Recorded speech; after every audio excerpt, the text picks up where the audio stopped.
Hello बच्चों, कैसे हैं आप लोग। बच्चों तो गवर्नमेंट ने अपने एक ऐप निकाल रखा है, नेशनल टेस्ट अभ्यास ऐप। तो उसमें बच्चों ये पेपर नंबर 30 एनडीए ऐप का पेपर नंबर 30 है बच्चों, ये जो अपन सॉल्व कर रहे हैं। एक तरफ आपको इंग्लिश में वो पेपर दिखेगा और एक तरफ हिंदी में पेपर दिखेगा। तो आप लोग साथ में ये पेपर सॉल्व कर सकते हैं। इंग्लिश हिंदी दोनों में इनको पढ़ लीजिए, पूरी फिजिक्स का इससे रिवीजन हो जाएगा। एनटीए का पेपर नंबर 30 है जो अपन सॉल्व करने वाले हैं फिजिक्स का। आइए बच्चों, इसका पहले क्वेश्चन मैं बोलता भी जाता हूँ। क्वेश्चन ने बोल रखा है अल्फा बीटा गामा किरणें हैं, है ना। तो अल्फा बीटा गामा किरणें या अल्फा बीटा गामा रेज हैं, इन सब की वेवलेंथ बतानी है आपको, इन सब की तरंग दैर्घ्य बतानी है अपने को। इनका मोमेंटम सेम है बच्चों, इनका मोमेंटम, इनका संवेग सेम है। तो lambda equals to h by P, ये एक फॉर्मूला होता था। अल्फा बीटा गामा आपको दिया हुआ है और इस अल्फा बीटा गामा में तीनों का संवेग, तीनों का मोमेंटम सेम है। अगर P सेम है तो बताइए, P सेम है, H सेम है, तो लैम्डा भी तीनों का सेम होगा कि नहीं होगा। इसीलिए फोर्थ इस क्वेश्चन का आंसर आ जाएगा। आपसे पूछा था लैम्डा सबसे ज्यादा किसका होगा। बच्चों लैम्डा सबका सेम होगा क्योंकि P सबका सेम है। सिंपल सा फॉर्मूला है, de Broglie wavelength, de Broglie तरंग दैर्घ्य का फॉर्मूला लगाइए, lambda equals to h by P. क्योंकि P सबका सेम है इसलिए लैम्डा भी सबका सेम होगा। तो फर्स्ट क्वेश्चन का आंसर डी आ जाएगा। एनटीए के पेपर नंबर 30 उसका सॉल्यूशन अपन कर रहे हैं। चलिए बच्चों नेक्स्ट क्वेश्चन की तरफ चलते हैं। ये इसका दूसरा सवाल है। दूसरा सवाल बच्चों एक्सरे का है। दूसरा सवाल एक्सरे का है और पढ़ लेते हैं। इसमें क्या बोला हुआ है, बोला हुआ है कि कुलिज ट्यूब है, कुलिज ट्यूब जिसमें एक्सरे का प्रोडक्शन करते हैं, जिसमें एक्सरे का उत्पादन करते हैं अपन। और इसमें ये बोला गया है कि जो पोटेंशियल डिफरेंस है, जो वोल्टता है, वो 25% से बढ़ा दिया अपन ने। ठीक है, वोल्टता को 25% से बढ़ा दिया है, तो डेल्टा लैम्डा कितना होगा ये अपने को बताना है। बच्चों आपको याद करना है कि जो एक्सरे प्रोडक्शन में इलेक्ट्रॉन्स की एनर्जी होती है, इलेक्ट्रॉन्स की एनर्जी होती है E(V0), ठीक है, E(V0), V0 को V1 मान लेता हूं। और यही इलेक्ट्रॉन की एनर्जी जब उसकी वेलोसिटी, उसके वेग में आप लिखोगे तो इसे ½ mv² भी लिख सकते हो। ठीक है, ये अपन ने वैल्यूज लिख रखी हैं इसकी। ये E(V0) इलेक्ट्रोस्टैटिक्स में फॉर्मूला होता था, एनर्जी का फॉर्मूला होता था Q × V। Q की वैल्यू E है, V की वैल्यू V है। और इलेक्ट्रॉन की एनर्जी वही काइनेटिक एनर्जी ½ mv² के बराबर भी लिखा हुआ है। और इसी को आप hc बाय लैम्डा भी लिख सकते हो। ठीक है, तो इस फॉर्मूले को अगर आप देखो यहाँ से, तो आप इस V1 की वैल्यू या लैम्डा की वैल्यू वो निकाल सकते थे आप। लैम्डा की वैल्यू कितनी आ जाती, लैम्डा की वैल्यू आ जाती hc बाय EV1। लैम्डा ऊपर चला जाता, EV1 की तरह जाता, नीचे आ जाता। तो अब ये बताइए, यहाँ पे लैम्डा 1 लिखूंगा तो यहाँ पे V1 आ गया, और लैम्डा 2 लिखूंगा तो यहाँ आ जाएगा hc बाय EV2। ये V मतलब विभवांतर, मतलब पोटेंशियल डिफरेंस होता है, जो 25% बढ़ा दिया गया है। तो शुरुआत में क्या हुआ, शुरुआत में लैम्डा 1 की वैल्यू थी hc बाय EV1। लैम्डा 2 को आपको लिखना चाहिए hc बाय E और 5v1/4। एक्चुअली V2 क्या था, जो V2 है ना, V2 वो 25% ज़्यादा है, 25% ज़्यादा है। तो 25% मतलब 1/4 होता है, 25% मतलब 1/4 होता है। तो जो V2 है वो V1 प्लस V1/4 है, यानी 25% बढ़ा दिया। इसी को हम क्या बोल देते हैं, 5v1/4। इसीलिए V2 की जगह क्या लिख दिया है, 5v1/4 लिख दिया है। इनका डिफरेंस, इनका अंतर निकाल लो बच्चों आप। इसमें डिफरेंस निकालते तो लैम्डा 1 माइनस लैम्डा 2 आ जाता। इनका अंतर निकालते तो hc बाय EV1, ये कॉमन आ जाता, और 1 माइनस 4/5। 1 माइनस 4/5 कितना आता, 1/5 आ जाता। तो ये लैम्डा 1 माइनस लैम्डा 2 को मैं लिख देता हूँ delta lambda. Lambda 1 minus lambda 2 को डेल्टा लैम्डा लिख दिया है। ऊपर कितना आ जाएगा, 1 माइनस 4/5, 1/5, तो ऊपर आएगा hc बाय EV1 और नीचे 5 और आ जाएगा, क्योंकि 1 माइनस 4/5 1/5 आ जाएगा। बच्चों आपको V1 पूछा गया था, V1 ऊपर ले जाना, डेल्टा लैम्डा नीचे ले आना। तो V1 का आंसर अगर मैं लिखूं तो V1 का आंसर मेरे को दिख रहा है hc अपॉन V1 का answer hc upon 5e delta lambda. HC/5 E delta lambda. HC/5 E delta lambda मतलब इस सेकंड क्वेश्चन का आंसर वो सेकंड ही आ जाएगा अपने पास। बच्चों याद रखना है अपने को कि एक्सरे प्रोडक्शन में जो इलेक्ट्रॉन की एनर्जी होती है वो eV0 लिखी जा सकती है, उसी को hc/लैम्डा भी लिखा जा सकता है, और इन दोनों को बराबर करके एक्सरे के सारे क्वेश्चन सॉल्व हो सकते हैं। इनको बराबर कीजिए, आंसर बी इस क्वेश्चन का आ जाएगा। ठीक है, तो एक्सरे वो उसके क्वेश्चन एम्स में आते थे, तो हो सकता है कि इस बार आ जाएं आपके नीट जो हो रहा है उसमें भी, इसलिए ये सवाल इस तरीके के आने चाहिए आपको। चलिए इसको हटा देते हैं हम और नेक्स्ट क्वेश्चन की तरफ चलते हैं बच्चों। अपन तीसरा सवाल, तो थर्ड क्वेश्चन जो है बच्चों, थर्ड क्वेश्चन में बोला गया है एल लंबाई की एक छड़ है। एक बच्चों आपको क्या दे रखी है, एक रॉड दे रखी है, रॉड की लेंथ एल दे रखी है, और इसमें रेखीय द्रव्यमान घनत्व या linear mass density lambda equals to lambda naught x दे रखी है। द्रव्यमान केंद्र सेंटर ऑफ मास निकालना है। ये सवाल आपको नोट्स में मिल जाएगा। बताइए ऐसे सवालों को हम कैसे सॉल्व करते थे? अल्पांश लेते थे बच्चों, हम एलिमेंट लेते थे, एक्स डिस्टेंस पे जाके हमने एक अल्पांश लिया dx का, और एलिमेंट लेने के बाद x cm का, सेंटर ऑफ मास के x का आंसर आता था integration x dm upon integration dm। बच्चों इंटीग्रेशन x, dm की वैल्यू कितनी होती थी? dm की वैल्यू होती थी लैम्डा dx। लैम्डा होता था 1 मीटर का मास, है ना, तो dx का मास कितना होगा? dx का मास होगा लैम्डा इंटू dx, तो वो लिख लिया यहाँ पे, और इंटीग्रेशन नीचे वापस लैम्डा dx आ जाएगा। लिमिट लगानी पड़ेगी 0 से l तक, लिमिट लगानी पड़ेगी 0 से l तक। इसको सॉल्व करोगे तो लैम्डा की जगह तुम्हें लिखना पड़ेगा लैम्डा नॉट x, तो ऊपर क्या बचेगा? इंटीग्रेशन x, और इस लैम्डा की जगह क्या लिखना पड़ेगा? Lambda naught x into dx 0 से l तक, और नीचे भी 0 से l तक लैम्डा। लैम्डा की जगह क्या लिख लोगे आप? Lambda naught x dx। Lambda naught से लैम्डा नॉट कैंसिल हो जाएगा। बताओ ऊपर कितना बचा? x, और x कितना हुआ? x square. x स्क्वायर का इंटीग्रेशन, x स्क्वायर का समाकलन x³/3, नीचे x की पावर 1 है, x की पावर 1 का इंटीग्रेशन x²/2, 2 ऊपर आ जाएगा, तो आंसर बचेगा 2x/3। जब लिमिट लगाओगे तो आंसर आ जाएगा 2l/3। 2l/3 यानी b इस क्वेश्चन का आंसर आ जाएगा। द्रव्यमान केंद्र सेंटर ऑफ मास, अगर द्रव्यमान जुड़ा हुआ है, मास कनेक्टेड है, डिस्ट्रीब्यूटेड मास नहीं है, और जुड़ा हुआ मास है, कंटिन्यूअस मास है, तो आपको इंटीग्रेशन में सेंटर ऑफ मास के फॉर्मूले आने चाहिए थे। ये फॉर्मूले आ जाएंगे तो इस तरीके से इसको सॉल्व कर सकते हो आप। और ये स्टैंडर्ड रिजल्ट है, ये एम्स का रिपीटेड क्वेश्चन है, ये क्वेश्चन एम्स में आ चुका है पहले भी, इसलिए हम नोट्स में भी ये सवाल कराते हैं और रिजल्ट याद भी कराते हैं आपको, तो ये रिजल्ट डायरेक्टली भी याद रहता है बच्चों को, इसका आंसर आ जाएगा ये। चलिए नेक्स्ट क्वेश्चन की तरफ चलते हैं बच्चों। अगला क्वेश्चन, फोर्थ क्वेश्चन की तरफ। फोर्थ क्वेश्चन में बोला गया है बच्चों कि एक आपके पास गोलीय कोश है, ठीक है ना, अर्धगोलीय कोश है, मतलब एक हॉलो शेल है आप लोगों के पास, एक हॉलो शेल है। इसका सेंटर ऑफ मास, बच्चों ये तो याद कराते हैं हम, इसका centre of mass r/2 distance पे होता है, हॉलो शेल का r/2, तो बस r/2 इसका आंसर आ जाएगा। अगर ये सॉलिड होता, ठोस होता ये, तो 3r/8 पे आता है, तो ये यहाँ से आपके पास आंसर आ जाएगा। गोलीय कोश है तो r/2 ये इसका आंसर आ जाएगा। तो डायरेक्टली याद कर लेना, इंटीग्रेशन करने की कोई जरूरत है नहीं। आगे चलते हैं अपन नेक्स्ट क्वेश्चन की तरफ। अगला क्वेश्चन बच्चों, क्वेश्चन नंबर 5 पे देखते हैं अपन।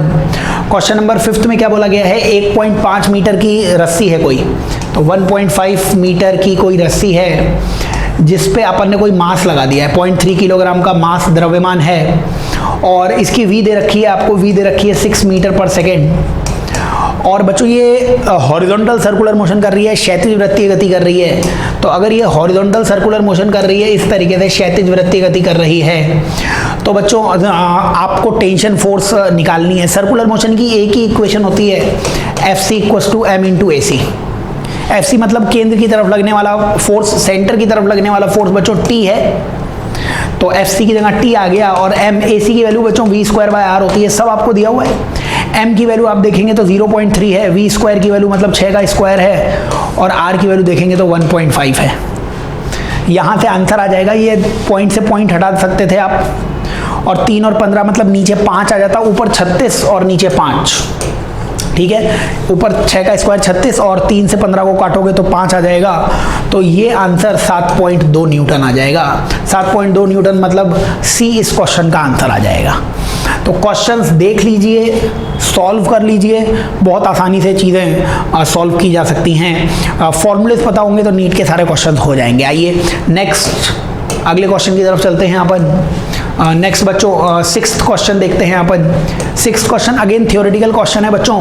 लोह चुंबकीय पदार्थ फेरोमैग्नेटिक सब्सटेंसेस, फेरोमैग्नेटिक सब्सटेंसेस में आपको बताना है कि क्या प्रॉपर्टीज होती होगी। बच्चों फेरोमैग्नेटिक या लोह चुंबकीय पदार्थ क्या होते थे? जिनके अंदर डोमेन्स होते थे, जिनके अंदर एटम्स का खुद का मैग्नेटिक मोमेंट होता था। और वो किस कारण से होता था? क्योंकि उनके इनर शेल वो आंशिक रूप से भरे हुए होते थे, पार्शियली फिल्ड इनर सब शेल्स के कारण ऐसा होता था। तो ये प्रॉपर्टी लिखवाते थे हम फेरोमैग्नेटिक सब्सटेंसेस के लिए। जो इनर शेल्स होंगे वो पार्शियली फिल्ड होंगे, लोह चुंबकीय के लिए जो उपकोष होंगे वो आंशिक रूप से भरे हुए होंगे। यही इस क्वेश्चन का आंसर आ जाएगा। डोमेन्स होते थे उसमें, है ना, और मैग्नेटिक फील्ड नहीं लगाओगे तब भी उनमें रहता था कुछ ना कुछ चुंबकीय क्षेत्र डोमेन के कारण। उसका कारण यही था आंशिक रूप से भरे हुए जो इनर सब शेल्स होते हैं वो। चलिए ये 6th क्वेश्चन अभी थ्योरेटिकल क्वेश्चन था। आगे चलते हैं अपन नेक्स्ट 7th क्वेश्चन की तरफ। तो बच्चों इस नेक्स्ट क्वेश्चन में करंट इलेक्ट्रिसिटी का सवाल है। इसमें बोला क्या हुआ है आपसे कि एक सेल के लिए जब परिपथ खुला हुआ होता है ना, तो एक सेल के लिए टीपीडी की वैल्यू 2.2 वोल्ट है व्हेन सर्किट इज ओपन। बताइए सेल जब खुला हुआ है, सेल में जब करंट फ्लो नहीं हो रहा है तो टीपीडी की वैल्यू ईएमएफ के बराबर होती है और वो 2.2 वोल्ट दिया हुआ है। फिर बोला हुआ है जब इसे 5 ओम से जोड़ दिया जाता है। ये बताइए जब बैटरी को आप किसी रेजिस्टेंस से जोड़ेंगे तो फिर टीपीडी हो जाएगा E माइनस आई आर के बराबर, वो आपको 1.8 दिया हुआ है। ये सब सवाल ने बोला हुआ है। एक बार सर्किट बना लेते हैं। ये थी बैटरी, ये था इसका इंटरनल रेजिस्टेंस आंतरिक प्रतिरोध। अब इसको 5 ओम से जोड़ दिया गया है। 5 ओम से जोड़ने पे टीपीडी की वैल्यू 1.8 वोल्ट दी हुई है आपको। तो ये सब हमने सर्किट बना लिया है। बच्चों ये जो आपको दिख रही है सर्किट, इस सर्किट में आप V equals to I R लगा दो। V equals to I R. V की वैल्यू कितनी है? V की वैल्यू इस E के बराबर होगी। E की वैल्यू 2.2 थी। इस सर्किट में करंट कितना है I नहीं मालूम। R की वैल्यू बच्चों यहाँ से 5 प्लस R दिख जाएगी आपको। तो यहाँ से I की वैल्यू आप लिख सकते थे 2.2 upon 5 plus R। 2.2 upon 5 plus R। तो बताइए इस I की वैल्यू यहाँ पे रख दो, आंसर आ जाएगा। बोलो ये सब क्या लिखा हुआ था? E minus I R equals to 1.8। E की वैल्यू कितनी है? E था 2.2 माइनस I की वैल्यू कितनी थी? ये लिखी हुई है 2.2 upon 5 plus R into R। इसकी वैल्यू 1.8 दे रखी है। ठीक है, तो यहाँ से सॉल्व कर लो, आंसर आ जाएगा। देखो 1 minus R upon 5 plus R equals to 18 upon 22। यहाँ से 2.2 कॉमन ले लिया, 2.2 नीचे ले गए, पॉइंट से पॉइंट कैंसिल हो गया, ये 1 था। अब नीचे इधर 5 प्लस आर बाकी रह जाएगा, ऊपर बच्चों 5 ही बाकी रह जाएगा। जब एलसीएम लोगे 5 प्लस आर तो आर से आर कैंसिल, 18 मतलब 2 से अगर कैंसिल करोगे तो 9/11 आ रहा है। ये कितना आ जाएगा? 9/11। ठीक है, इसको क्रॉस मल्टीप्लाई कर लो बच्चों। इसको आप क्रॉस मल्टीप्लाई कर लो तो इधर उधर ले जाओ, 5 प्लस आर को उधर ले जाओ, तो 5 प्लस आर को उधर ले जाओगे तो 5 प्लस आर की वैल्यू कितनी दिख रही है बताइए आप मेरे को। 5 प्लस आर वो तो ऊपर चला गया, इधर आ गया 55 अपॉन 9। 55 अपॉन 9 बच्चों, यहाँ से आर निकालते हैं, आर की वैल्यू आती है 55 अपॉन 9 माइनस 5। समझ रहे हैं? 55/9 माइनस 5। एलसीएम लेते 9 एलसीएम आता, ऊपर 55 माइनस 45 मतलब 10 आता।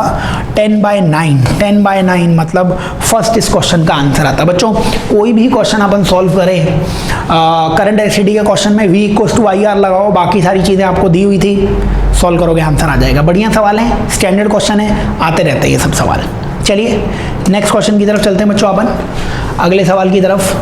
क्वेश्चन नंबर 8 पे आ जाते हैं बच्चों। क्वेश्चन नंबर 8 बोला हुआ है विभवमापी पोटेंशियोमीटर जो तार है, विभवमापी का तार है, उसकी लंबाई बढ़ा दी आपने, उसकी लेंथ बढ़ा दी।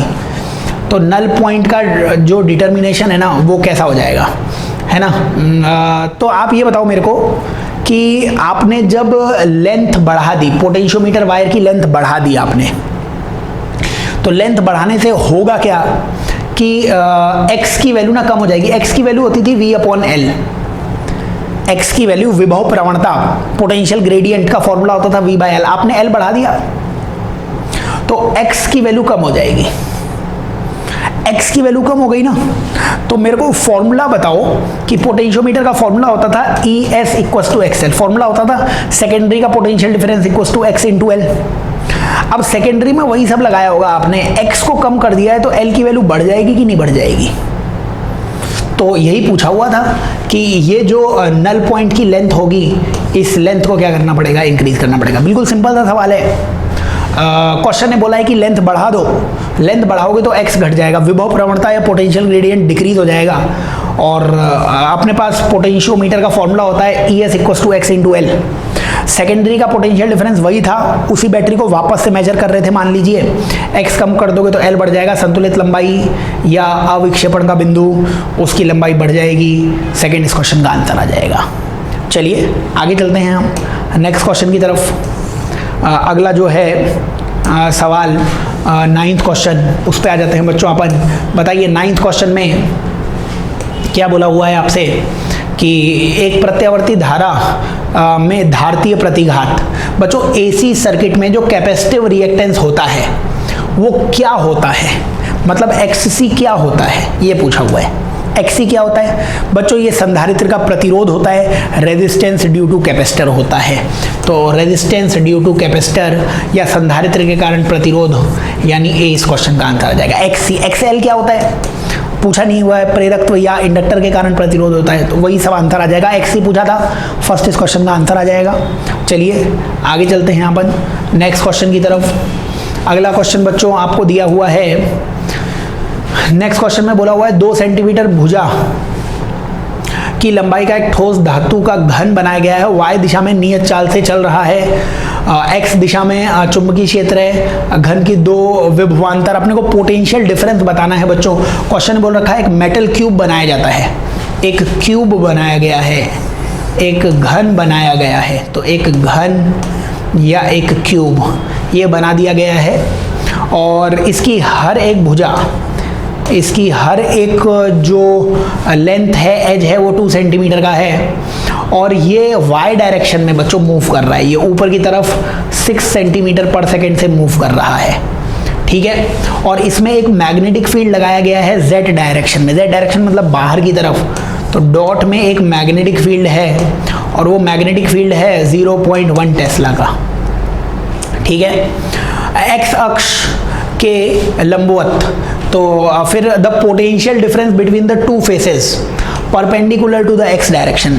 x डायरेक्शन के परपेंडिकुलर बच्चों, x डायरेक्शन के परपेंडिकुलर आपको एक ये सरफेस है और एक ये सरफेस है, इन दोनों के मध्य आपको विभवांतर पोटेंशियल डिफरेंस पूछा हुआ है। x डायरेक्शन ऐसे थी, x डायरेक्शन ये आगे जा रही होगी, x डायरेक्शन, इस x डायरेक्शन के परपेंडिकुलर इन दोनों के बीच में पोटेंशियल डिफरेंस आपसे पूछा गया है। बच्चों ये बताइए, इन दोनों के बीच में पोटेंशियल डिफरेंस अपने से पूछा गया है, तो आप ऐसे सोचिए, एक ये लेंथ है, एक ये लेंथ थी 2 सेंटीमीटर की, है ना, L की वैल्यू है, और इसमें ये L, ये किस लेंथ किधर मान सकते हो तुम, I डायरेक्शन में मान सकते हो इसे, और ये L है।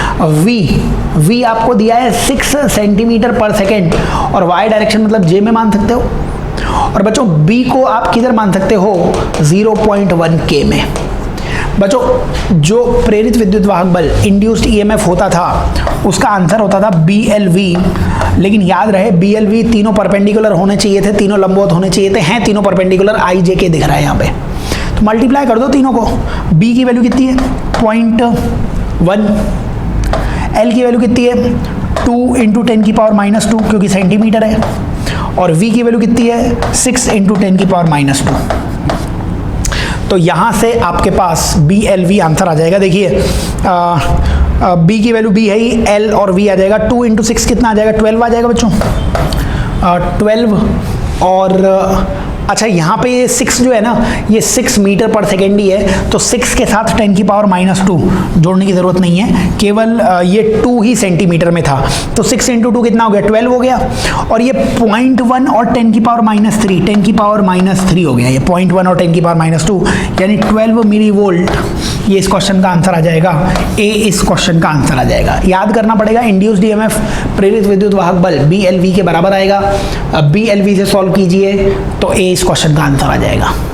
चलिए आगे चलते हैं बच्चों नेक्स्ट क्वेश्चन की तरफ। तो कंप्लीट फिजिक्स का सॉल्यूशन हो जाएगा, ये NTA का पेपर नंबर 30 वो अपन सॉल्व कर रहे हैं बच्चों, ठीक है। चलिए 11th क्वेश्चन, इसके ऑप्शंस नीचे हैं, वो बाद में देखेंगे अपन।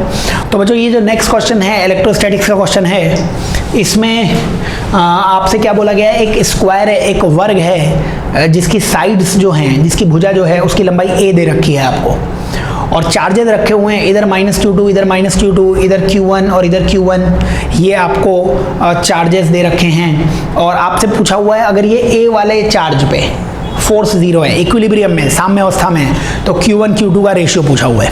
बच्चों ये बताइए, आप फोर्सेस लिख दीजिए, सारे बल लिख दीजिए, आंसर आ जाएगा। देखिए इस A पर, ये जो A पे चार्ज है ना, इस पे ये तीनों फोर्स लगाएंगे। आओ तीनों के फोर्स देखते हैं। ये -Q2 लिखा हुआ है इधर, ये -Q2 इस +Q1 को क्या करेगी, माइनस इस प्लस को अट्रैक्ट करेगा, आकर्षित करेगा नीचे, किस फोर्स से, K Q1 Q2 upon A²। ठीक है बच्चों, ये भी -Q2 है, ये Q1 है, ये माइनस इस प्लस को फिर आकर्षित करेगा, फिर अट्रैक्ट करेगा, किससे, K Q1 Q2 upon A² से। और बच्चों ये Q1 है, +Q1, तो ये Q1 इस Q1 को क्या करेगा, रिपेल करेगा, प्रतिकर्षित करेगा, किससे, K Q1 और Q1 अपॉन A√2 का स्क्वायर। बच्चों ये जो लेंथ आएगी, ये जो लेंथ आएगी, ये R√2 या A√2 आएगी कि नहीं आएगी, अगर A भुजा माने तो, है ना। और तो इसने इस पे कितना फोर्स लगाया होगा, K Q1 Q2 अपॉन और डिस्टेंस का स्क्वायर मतलब A√2 का स्क्वायर। बच्चों अब फोर्स बैलेंस कर लो, देखो ऊपर की तरफ कितना फोर्स लग रहा होगा, K Q1² अपॉन A√2 का square, K Q1² upon A√2 का स्क्वायर। और नीचे की तरफ कितना फोर्स लग रहा होगा, ये वाला फोर्स और ये वाला फोर्स 90 डिग्री पे है, 90 डिग्री पर है, तो इसका रिजल्टेंट बीच में आ जाएगा K Q1 Q2 bye A²√2, K Q1 Q2 upon A²√2 F√2, समझ रहे हो। और इक्विलिब्रियम में तो इन दोनों को बराबर कर दो, साम्य अवस्था में है, इक्विलिब्रियम में है, तो इन दोनों को आप बराबर कर दीजिए, आंसर ज़रूर आ जाएगा। देखिए अपन इसे सॉल्व कर लेते हैं। इनको बराबर अगर मैं करता तो इनको बराबर करने पे, इक्वल करने पे, K Q1² बाय A√2 का स्क्वायर, समझ रहे हैं, इस Q1 ने इस Q1 पे फोर्स लगाया था, और नीचे की तरफ फोर्स आएगा K Q1 Q2√2 upon A²। बच्चों क्या क्या कैंसिल हो जाएगा, अगर अपन कैंसिल करें कुछ चीज़ें, K Q1 से K Q1 कैंसिल आ गया, इधर क्या बचा, Q1 अपॉन A²2, और इधर बचेगा Q2√2 अपॉन A²। A² से A², ये कैंसिल हो जाएगा, Q1 बाय Q2, इसका आंसर आ जाएगा 2√2 के बराबर। Q1 बाय Q2 का आंसर आ जाएगा 2√2 के बराबर। तो यहाँ पर ये बी ऑप्शन वो सही आ जाएगा। अगर अपन देखें तो बी ऑप्शन, यहाँ पे 2 मिसिंग है, 2√2 इसका आंसर आ जाएगा। Q1 बाई Q2 का रेशियो, Q1 बाई Q2 का अनुपात कितना आ जाएगा, वो 2√2 आएगा। ऑप्शन में थोड़ी सी मिस्टेक है, तो √2 नहीं 2√2 इसका आंसर आ जाएगा अपने पास क्वेश्चन नंबर 11 का। ठीक है तो इस 11th क्वेश्चन का आंसर बी आ जाएगा। और एनटीए ने इसका जो सॉल्यूशन दे रखा है उसमें भी उन्होंने गलत दे रखा है, और वो मैं बता भी देता हूँ आपको कि उन्होंने क्या गलती कर रखी है। तो बेसिकली ये जो क्वेश्चन का आंसर उनका √2 इसलिए आया है क्योंकि एनटीए वालों ने भी आप बच्चों की तरह ही कुछ मिस्टेक कर ली। इस Q1 ने इस Q1 पे फोर्स लगाया होगा, तो ये डिस्टेंस √2a होनी चाहिए थी ना, तो फोर्स होना कितना चाहिए था, KQ1 स्क्वायर अपॉन √2a का स्क्वायर, जैसा कि मैंने बताया था। बट एनटीए वालों ने सॉल्यूशन करते वक्त इसको गलत लिख रखा है, इसको उन्होंने लिख रखा है KQ1 square by a square, इसलिए उनका 2 आंसर में नहीं आ रहा है। अपना 2 आ जाएगा क्योंकि √2 का स्क्वायर 2 हो जाएगा। तो एनटी के सॉल्यूशन में थोड़ी सी गड़बड़ है। 11th क्वेश्चन का आंसर जो बताया गया है 2√2 आएगा, वो सही है। चलिए नेक्स्ट क्वेश्चन, अगले प्रश्न की तरफ चलते हैं अपन। और नेक्स्ट क्वेश्चन जो है क्वेश्चन नंबर 12, ये भी इलेक्ट्रोस्टैटिक्स का क्वेश्चन ही दिख रहा है मेरे को। तो इस इलेक्ट्रोस्टैटिक्स के क्वेश्चन को पढ़िए, क्या बोला गया है। क्वेश्चन ने बोला हुआ है इलेक्ट्रिक फील्ड 0 कहाँ पे होगा, विद्युत क्षेत्र 0 कहाँ पे होगा, वो हमें बताना है। बच्चों ये बताओ कि ये प्लस और माइनस अपोजिट नेचर के चार्जेस हैं, है ना। तो जब भी विपरीत प्रकृति के आवेश होते थे, अपोजिट नेचर के चार्जेस होते थे, तो हमेशा इलेक्ट्रिक फील्ड, विद्युत क्षेत्र, इनके बाहर कहीं पे 0 होता था। और छोटे परिमाण के आवेश, मतलब जिसका मैग्नीट्यूड कम है उसके पास होता था। तो यहाँ पे कोई पॉइंट मान लीजिए, ये डिस्टेंस r मान लीजिए, यहीं पे इलेक्ट्रिक फील्ड 0 होगा। इसको फर्स्ट चार्ज मान लीजिए, इसको सेकेंड चार्ज मान लीजिए। बताइए माइनस ने इलेक्ट्रिक फील्ड किधर क्रिएट किया होगा, अंदर की तरफ E1, और सेकंड वाले ने इलेक्ट्रिक फील्ड, विद्युत क्षेत्र किधर क्रिएट किया होगा, बाहर की तरफ E2। तो इलेक्ट्रिक फील्ड 0 करना है तो E1 और E2 को क्या करना पड़ेगा, बराबर रखना पड़ेगा। E1 की वैल्यू कितनी आएगी, ये रहा फर्स्ट चार्ज, इसके कारण इलेक्ट्रिक फील्ड आएगा KQ अपॉन r स्क्वायर, है ना, r डिस्टेंस पे है। 4Q के कारण आएगा K4Q अपॉन 4Q से इस पॉइंट की डिस्टेंस अगर आप देखोगे तो कितनी आ जाएगी, a प्लस r का स्क्वायर। देखिए 4Q से ये डिस्टेंस a प्लस 4r का स्क्वायर आ जाएगी। KQ से KQ कैंसिल हो जाएगा, रूट निकालोगे तो 1/r की वैल्यू 2/a प्लस r आ जाएगी। दोनों तरफ अपन ने रूट निकाल लिया तो 1/r और 2/a plus r, cross multiply करते तो 2r की वैल्यू a प्लस r आ जाएगी, 2r की वैल्यू a प्लस r आ जाएगी। और यहाँ से a की वैल्यू r के बराबर आ जाएगी, a की वैल्यू r के बराबर या r की वैल्यू a के बराबर आ जाएगी। r की वैल्यू a के बराबर मतलब कि -q चार्ज से a डिस्टेंस पे आपको क्या मिलने वाला है, इलेक्ट्रिक फील्ड 0 का पॉइंट मिलने वाला है। ठीक है, जैसा कि मैंने बोला इस -q चार्ज से अगर आप देखें तो आंसर यही आएगा, इस -q चार्ज से कितनी डिस्टेंस पर इलेक्ट्रिक फील्ड 0 होगा, r डिस्टेंस पे r की वैल्यू कितनी आ रही है, a। तो -q से डिस्टेंस a होनी चाहिए। तो ये दोनों ऑप्शन तो गलत हो गए क्योंकि -q से डिस्टेंस a नहीं है। लेकिन अगर -q से a डिस्टेंस पर इलेक्ट्रिक फील्ड 0 है तो इस 4q से ये डिस्टेंस कितनी दिख जाएगी, 2a। तो 4q से 2a डिस्टेंस पर मतलब a इस क्वेश्चन का ऑप्शन वो सही आ जाएगा। ठीक है, इलेक्ट्रोस्टैटिक्स का क्वेश्चन है, आसान क्वेश्चन है। नेक्स्ट क्वेश्चन की तरफ, अगले प्रश्न की तरफ चलते हैं अपन। क्वेश्चन नंबर 13 बच्चों, क्वेश्चन नंबर 13 में क्या कहा हुआ है, क्वेश्चन नंबर 13 में कहा हुआ है कि पृथ्वी की सतह पे, मतलब अर्थ की सरफेस पे वो आपको ग्रेविटेशनल फील्ड G मानना है। 32 मीटर की ऊंचाई पर आपको acceleration due to gravity G की वैल्यू चाहिए। तो GH का फॉर्मूला होता था G1 - 2h/r। ये फॉर्मूला लगा सकते हो जब h की वैल्यू 320 किलोमीटर से कम है तब। तो बस ये फॉर्मूला लगा दो, डायरेक्टली आंसर आ जाएगा। G तो G है, 1 - 2h की वैल्यू कितनी है, 32, और RE की वैल्यू है 6400। ये 2 × 32 कितना हो जाएगा, 64, और 64 कैंसिल हो जाएगा, मतलब G1 - 1/100 ये आंसर आएगा।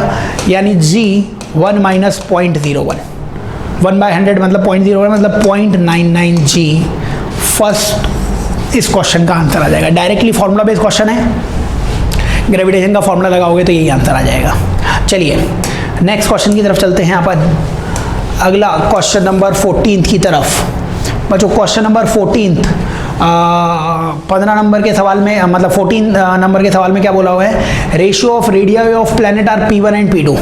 बच्चों 2 ग्रह हैं अपने पास, है ना, 2 प्लैनेट्स हैं और इनकी रेडियस है R1, त्रिज्या है R1 R2, रेडियस है R1 R2, और R1 और R2 का रेशियो वो A दिया हुआ है। और इनके जो एक्सेलरेशन ड्यू टू ग्रेविटी होते हैं, गुरुत्वीय त्वरण, उनका रेशियो आपको B दिया हुआ है। तो आपको पलायन वेग, एस्केप वेलोसिटी का रेशियो पूछा हुआ है। बच्चों एस्केप वेलोसिटी जो होती है वो हम निकालते थे किस तरीके से, उसका फॉर्मूला आता था √2gm/r। उसका फॉर्मूला आता था √2gm/r आता था ये फॉर्मूला। और इसको स्मॉल जी के पदों में लिख सकते थे। स्मॉल जी का फॉर्मूला होता था gm/r², है ना। तो g इंटू आर की जगह आप gm/r लिख सकते हो। यहाँ से एक r को इधर ले जाओ तो यहाँ से आपको √2gr ये मिल जाएगा एस्केप वेलोसिटी, पलायन वेग का फॉर्मूला। यानी कि पलायन वेग या एस्केप वेलोसिटी वो बच्चों √gr के प्रोपोर्शनल होती है ना। तो जब आप इसका रेशियो लोगे, अनुपात लोगे, तो v1/v2 में आना चाहिए √g1/g2 और r1/r2। बताइए मेरे को, √g1/g2 की जगह आप b लिख सकते हो, r1/r2 की जगह a लिख सकते हो, √ab यानी b इस क्वेश्चन का आंसर आ जाएगा। फॉर्मूले बेस्ड क्वेश्चन है, फॉर्मूले लगाओ सारे आंसर इसके आ जाएंगे। चलिए अगले क्वेश्चन की तरफ चलते हैं। क्वेश्चन नंबर 14 हो चुका है। 15 नंबर के क्वेश्चन में आते हैं। 15 नंबर के क्वेश्चन में बोला हुआ है सेम लेंथ और सेम रेडियस के आपके पास क्या दे रखे हैं, दो रॉड्स दे रखी हैं। इनकी ऊष्मीय चालकता, इनकी थर्मल कंडक्टिविटी का रेशियो दे रखा है, मतलब K1/K2 का रेशियो 2/3 दे रखा है।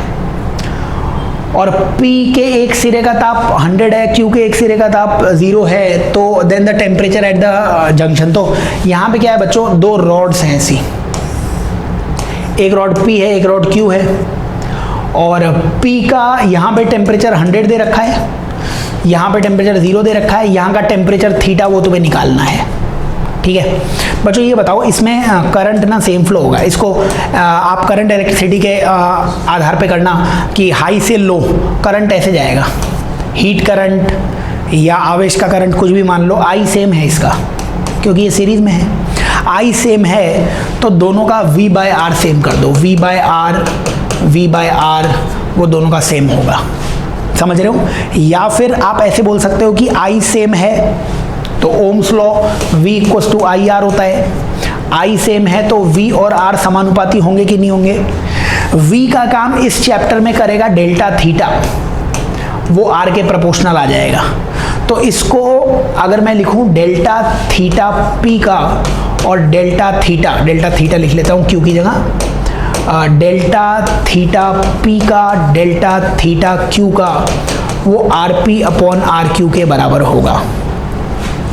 इसका जो भी टेम्परेचर डिफरेंस है, इसका जो भी टेम्परेचर डिफरेंस है वो R प्रतिरोध रेजिस्टेंस के प्रोपोर्शनल होगा। और रेजिस्टेंस होता है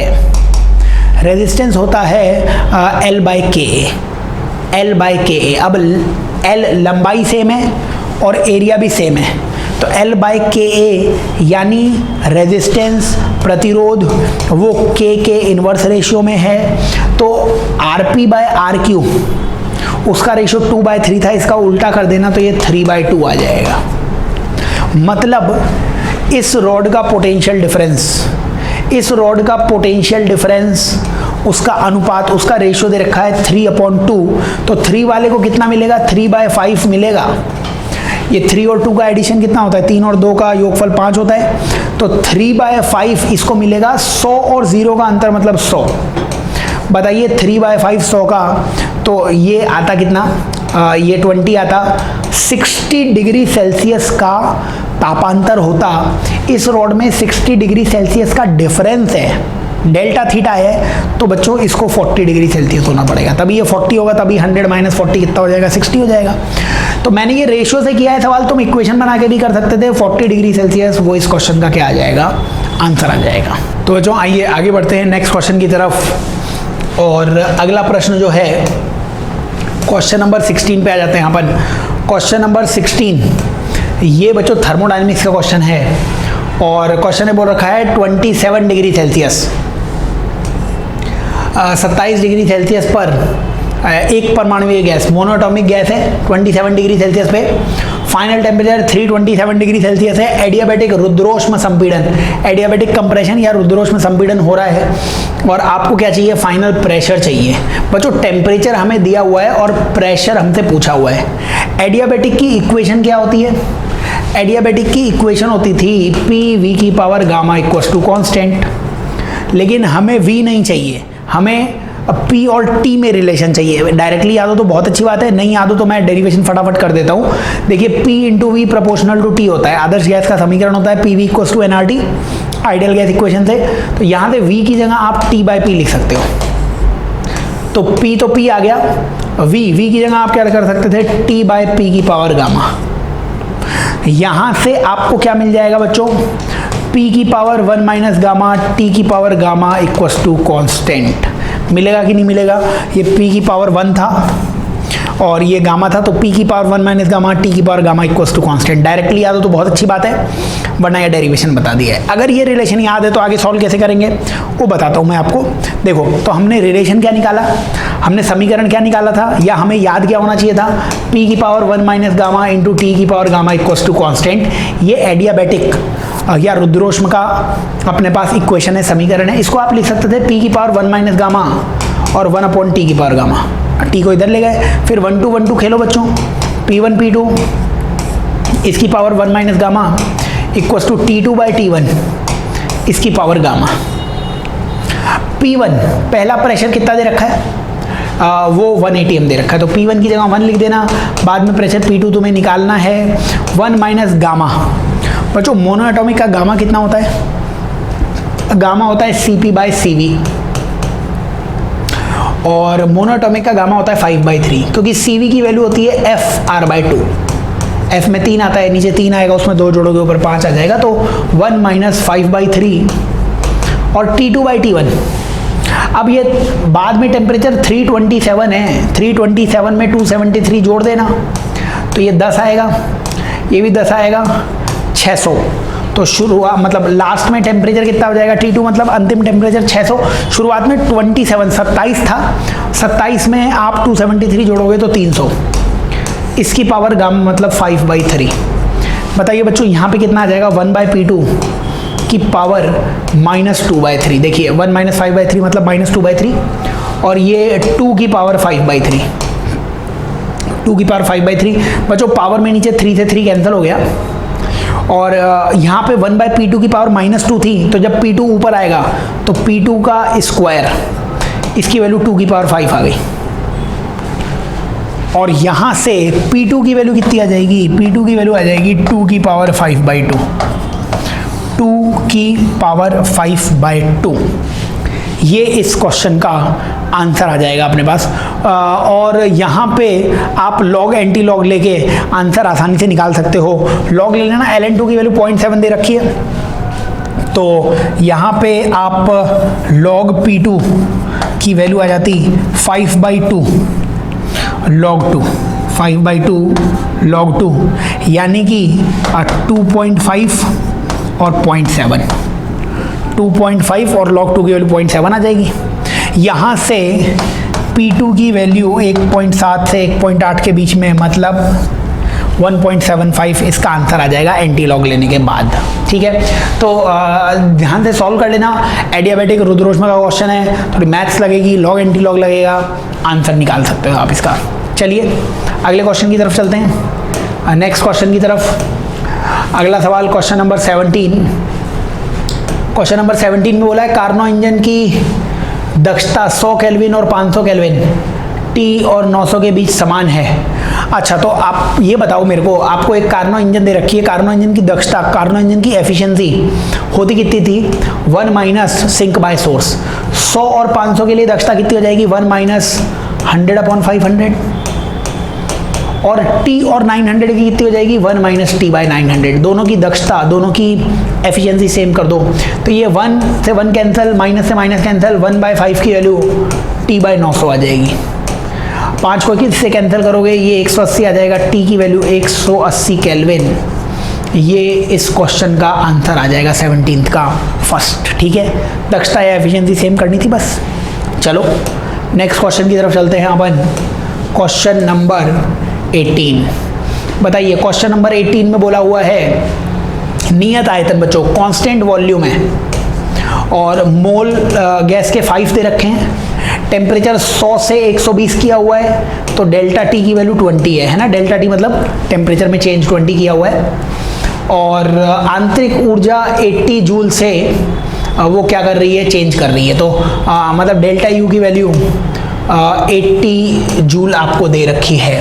क्वेश्चन में देख लेना कि आपको टेम्परेचर दे रखा है 5 मतलब मोल्स आपको 5 दे रखे हैं और टेम्परेचर 100 से 120 जा रहा है। Change in internal energy delta you they रखा है, the total heat capacity of the gas at constant volume. तो आपको डेल्टा क्यू निकालना है, डेल्टा क्यू निकालना है आपको और कांस्टेंट वॉल्यूम में। बताइए मेरे को, अगर वॉल्यूम कांस्टेंट है तो delta Q equals to delta U plus W होता है, ठीक है। और जब कांस्टेंट वॉल्यूम होता है तो कांस्टेंट वॉल्यूम में नियत आयतन में बच्चों W तो 0 हो जाता है। W 0 हो जाएगा तो डेल्टा यू आपको कितना दिया गया था, डेल्टा यू आपको 80 दिया गया था, तो डेल्टा क्यू भी 80 आ जाएगा। तो आप इसमें क्या है कि केवल हीट पूछी होती तो हीट की वैल्यू तो 80 थी, लेकिन इसने ऊष्मा नहीं पूछी है, ऊष्मा धारिता, हीट नहीं पूछी है, इसने हीट कैपेसिटी पूछी है।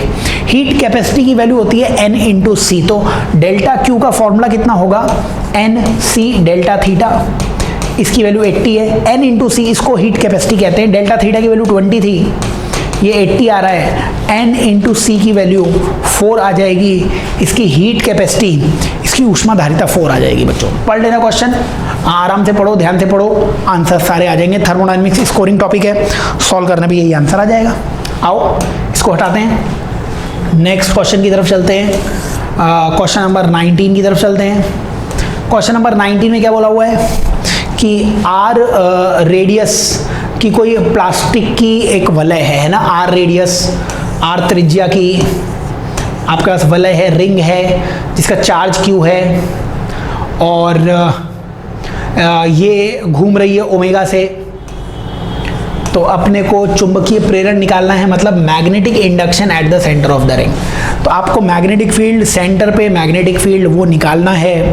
बच्चों ये बताइए मैग्नेटिक फील्ड होता कितना है, मैग्नेटिक फील्ड होता है μ0I/2r।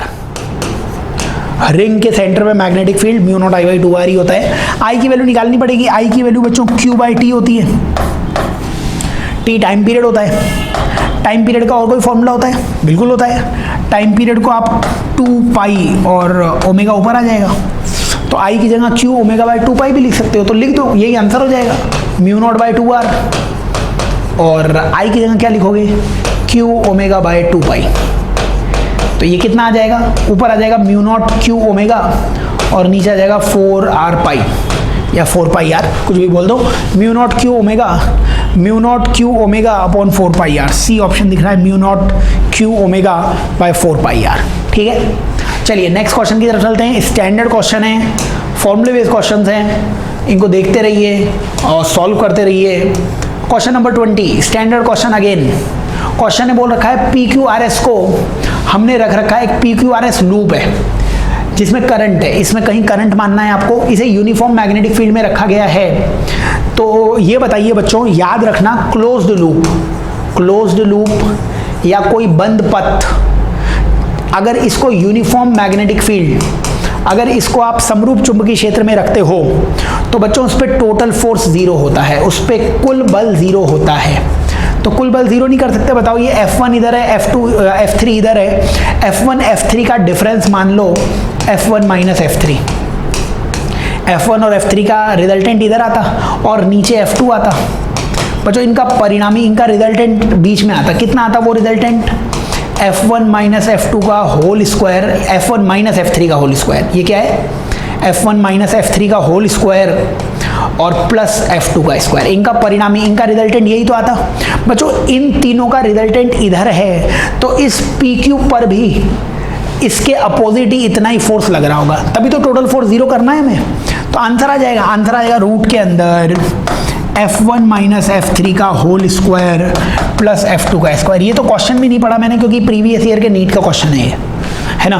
तो इसमें इस PQ पर फोर्स पूछा है कि खंड QP पर ये जो Q और P है इस पे फोर्स कितना लगेगा, उतना फोर्स लगाओ कि टोटल फोर्स 0 हो जाए। देख लो अब ऑप्शन में आपको दिखना चाहिए F1 माइनस F3 का whole square plus F2 square. तो ऑप्शंस इसके कहाँ से दिखेंगे आपको, ऑप्शंस आपको इसके नीचे दिख जाएंगे। तो चलिए ऑप्शंस देख लेते हैं हम। डी इसका आंसर आ जाएगा बच्चों, समझ रहे हो, डी इसका आंसर आ जाएगा, ये इसका आंसर आ जाएगा कि रूट। अब अंदर तुम F1 माइनस F3 लिखो कि F3 माइनस F1 लिखो, होल स्क्वायर है तो सेम ही मतलब होता है इसका, डी इसका आंसर आ जाएगा।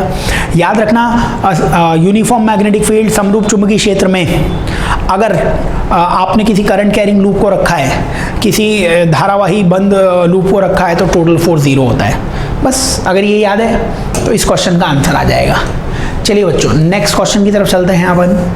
क्वेश्चन नंबर 21 बताइए। 21 क्वेश्चन में बोल रखा है कि V1 के साथ L डिस्टेंस चलता है, तो L डिस्टेंस में उसकी वेलोसिटी है V1 और अगले 2L डिस्टेंस में उसकी वेलोसिटी है V2।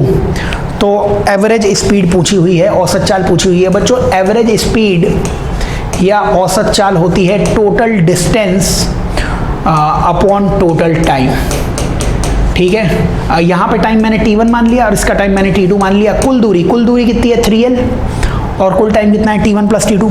बच्चों speed equals to distance upon time होता है, चाल बराबर दूरी बटा समय होता है। बताओ इस पहले वाले का टाइम कितना निकालोगे, चाल बराबर दूरी बटा समय, और इसका भी चाल बराबर दूरी बटा समय। Speed equals to distance upon time वो लगा दिया। तो आप T1 T2 की वैल्यू बताओगे कि मेरे को T1 की वैल्यू, T1 ऊपर चला जाएगा तो L बाई V1। देखिए ये कितना है 3L और नीचे आ जाएगा L बाई V1। T1 की value L by V1, T2 की वैल्यू कितनी आएगी, T2 ऊपर चला जाएगा तो 2L by V2, 2L by V2। L से L कैंसिल, आंसर आएगा 3 upon 1 by V1 plus 2 by V2। या अगर इसका LCM ले लो तो ऊपर 3V1 V2 नीचे V2 प्लस 2V1, यानी कि C इस क्वेश्चन का आंसर आ जाएगा 3V1 V2 upon 2V1 plus V2। ठीक है, सॉल्व कर लेना, स्टैंडर्ड फॉर्मूलेस लगाओगे आंसर आ जाएगा इसका। चलिए नेक्स्ट क्वेश्चन, अगले क्वेश्चन की तरफ चलते हैं अपन। क्वेश्चन नंबर 22 बताओ। क्वेश्चन नंबर 22 में बोल रखा है कि एक गेंद को एक ट्राम कार की छत से एक धागे के द्वारा निलंबित किया जाता है, ठीक है। या इंग्लिश में देख लीजिए, एक ball is suspended by a thread from the ceiling of a train, brake is applied, speed of car changes from 36 to 0 in 5 second, angle ball deviates from the vertical is. बच्चों ये बताइए कि ये question भी हमने copy में करा रखा है। ये आपको इस तरीके से एक थ्रेड से कोई मास वास लटका दिया है M। ये बताओ मेरे को, अगर ये आगे जा रहा होता A एक्सेलरेशन से तो इस पे सूडो फोर्स पीछे A लग जाता कि नहीं लग जाता, नीचे G लगता कि नहीं लगता, ये आभासी बल ये G आता, तो ये क्या हो जाता, को पीछे चला जाता ये, और ये कितना एंगल बनाता, थीटा एंगल बनाता। लास्ट में चित्र ऐसे दिखता आपको, ये किसी एंगल थीटा पर हो जाता और इधर A लग रहा होता, इधर G लग रहा होता, ये एंगल थीटा होता। टेन थीटा की वैल्यू कितनी आ जाती है आपके पास, A बाई G, या डायरेक्टली याद हो A की वैल्यू G टेन थीटा। तो बताइए आप मेरे को, टेन थीटा की वैल्यू A बाई G आ गई, A निकालना पड़ेगा आपको। A कैसे निकालोगे बच्चों, आपको दिया हुआ है कि वेलोसिटी या वेग वो 36 किलोमीटर पर आवर। बच्चों 36 किलोमीटर पर आवर को मीटर पर सेकंड में आप बदल लो, तो इसको 5/18 से मल्टीप्लाई कर दो, तो ये कितना आ जाएगा 10 मीटर पर सेकंड। तो एक इक्वेशन होती है V equals to U plus 80। Last में ये रुक गई गाड़ी, शुरुआत में 10 से चल रही थी, रिटार्डेशन या मंदन A, टाइम आपको 5 दिया हुआ है, A की वैल्यू यहाँ से 2 आ जाएगी। अगर A की वैल्यू 2 आ गई तो टेन थीटा की वैल्यू A बाई G है, मतलब टेन थीटा की वैल्यू A की वैल्यू A मतलब 2 और G मतलब 10। टेन थीटा की वैल्यू 2/10 या टेन थीटा की वैल्यू 1/5 बोल सकते हो। 2/10 को क्या लिख सकते हो, 1/5 लिख सकते हो। टेन थीटा की वैल्यू 1/5, C इस क्वेश्चन का आंसर आ जाएगा। हम अभी तक जो सवाल कराते थे उसमें केवल A दिया रहता था, अब A डायरेक्ट नहीं दिया हो गया है, A तुम्हें निकालना पड़ेगा, आंसर यही आ जाएगा 22 क्वेश्चन का। आगे चलते हैं बच्चों नेक्स्ट क्वेश्चन की तरफ। क्वेश्चन नंबर 23 पे आ जाते हैं अपन। इस क्वेश्चन में बोला हुआ है कि एक रस्सी थी, उस रस्सी से ये मास m को लटकाया हुआ है और एक F फोर्स लगा रहे हैं, किसी समय पे ये फिगर दिया हुआ है, आपको टेंशन निकालनी है। तो मैं इस फिगर को इसको वापस से बना लेता हूँ। F फोर्स इधर लग रहा है, नीचे mg लग रहा है और इधर टेंशन T लग रही है ना।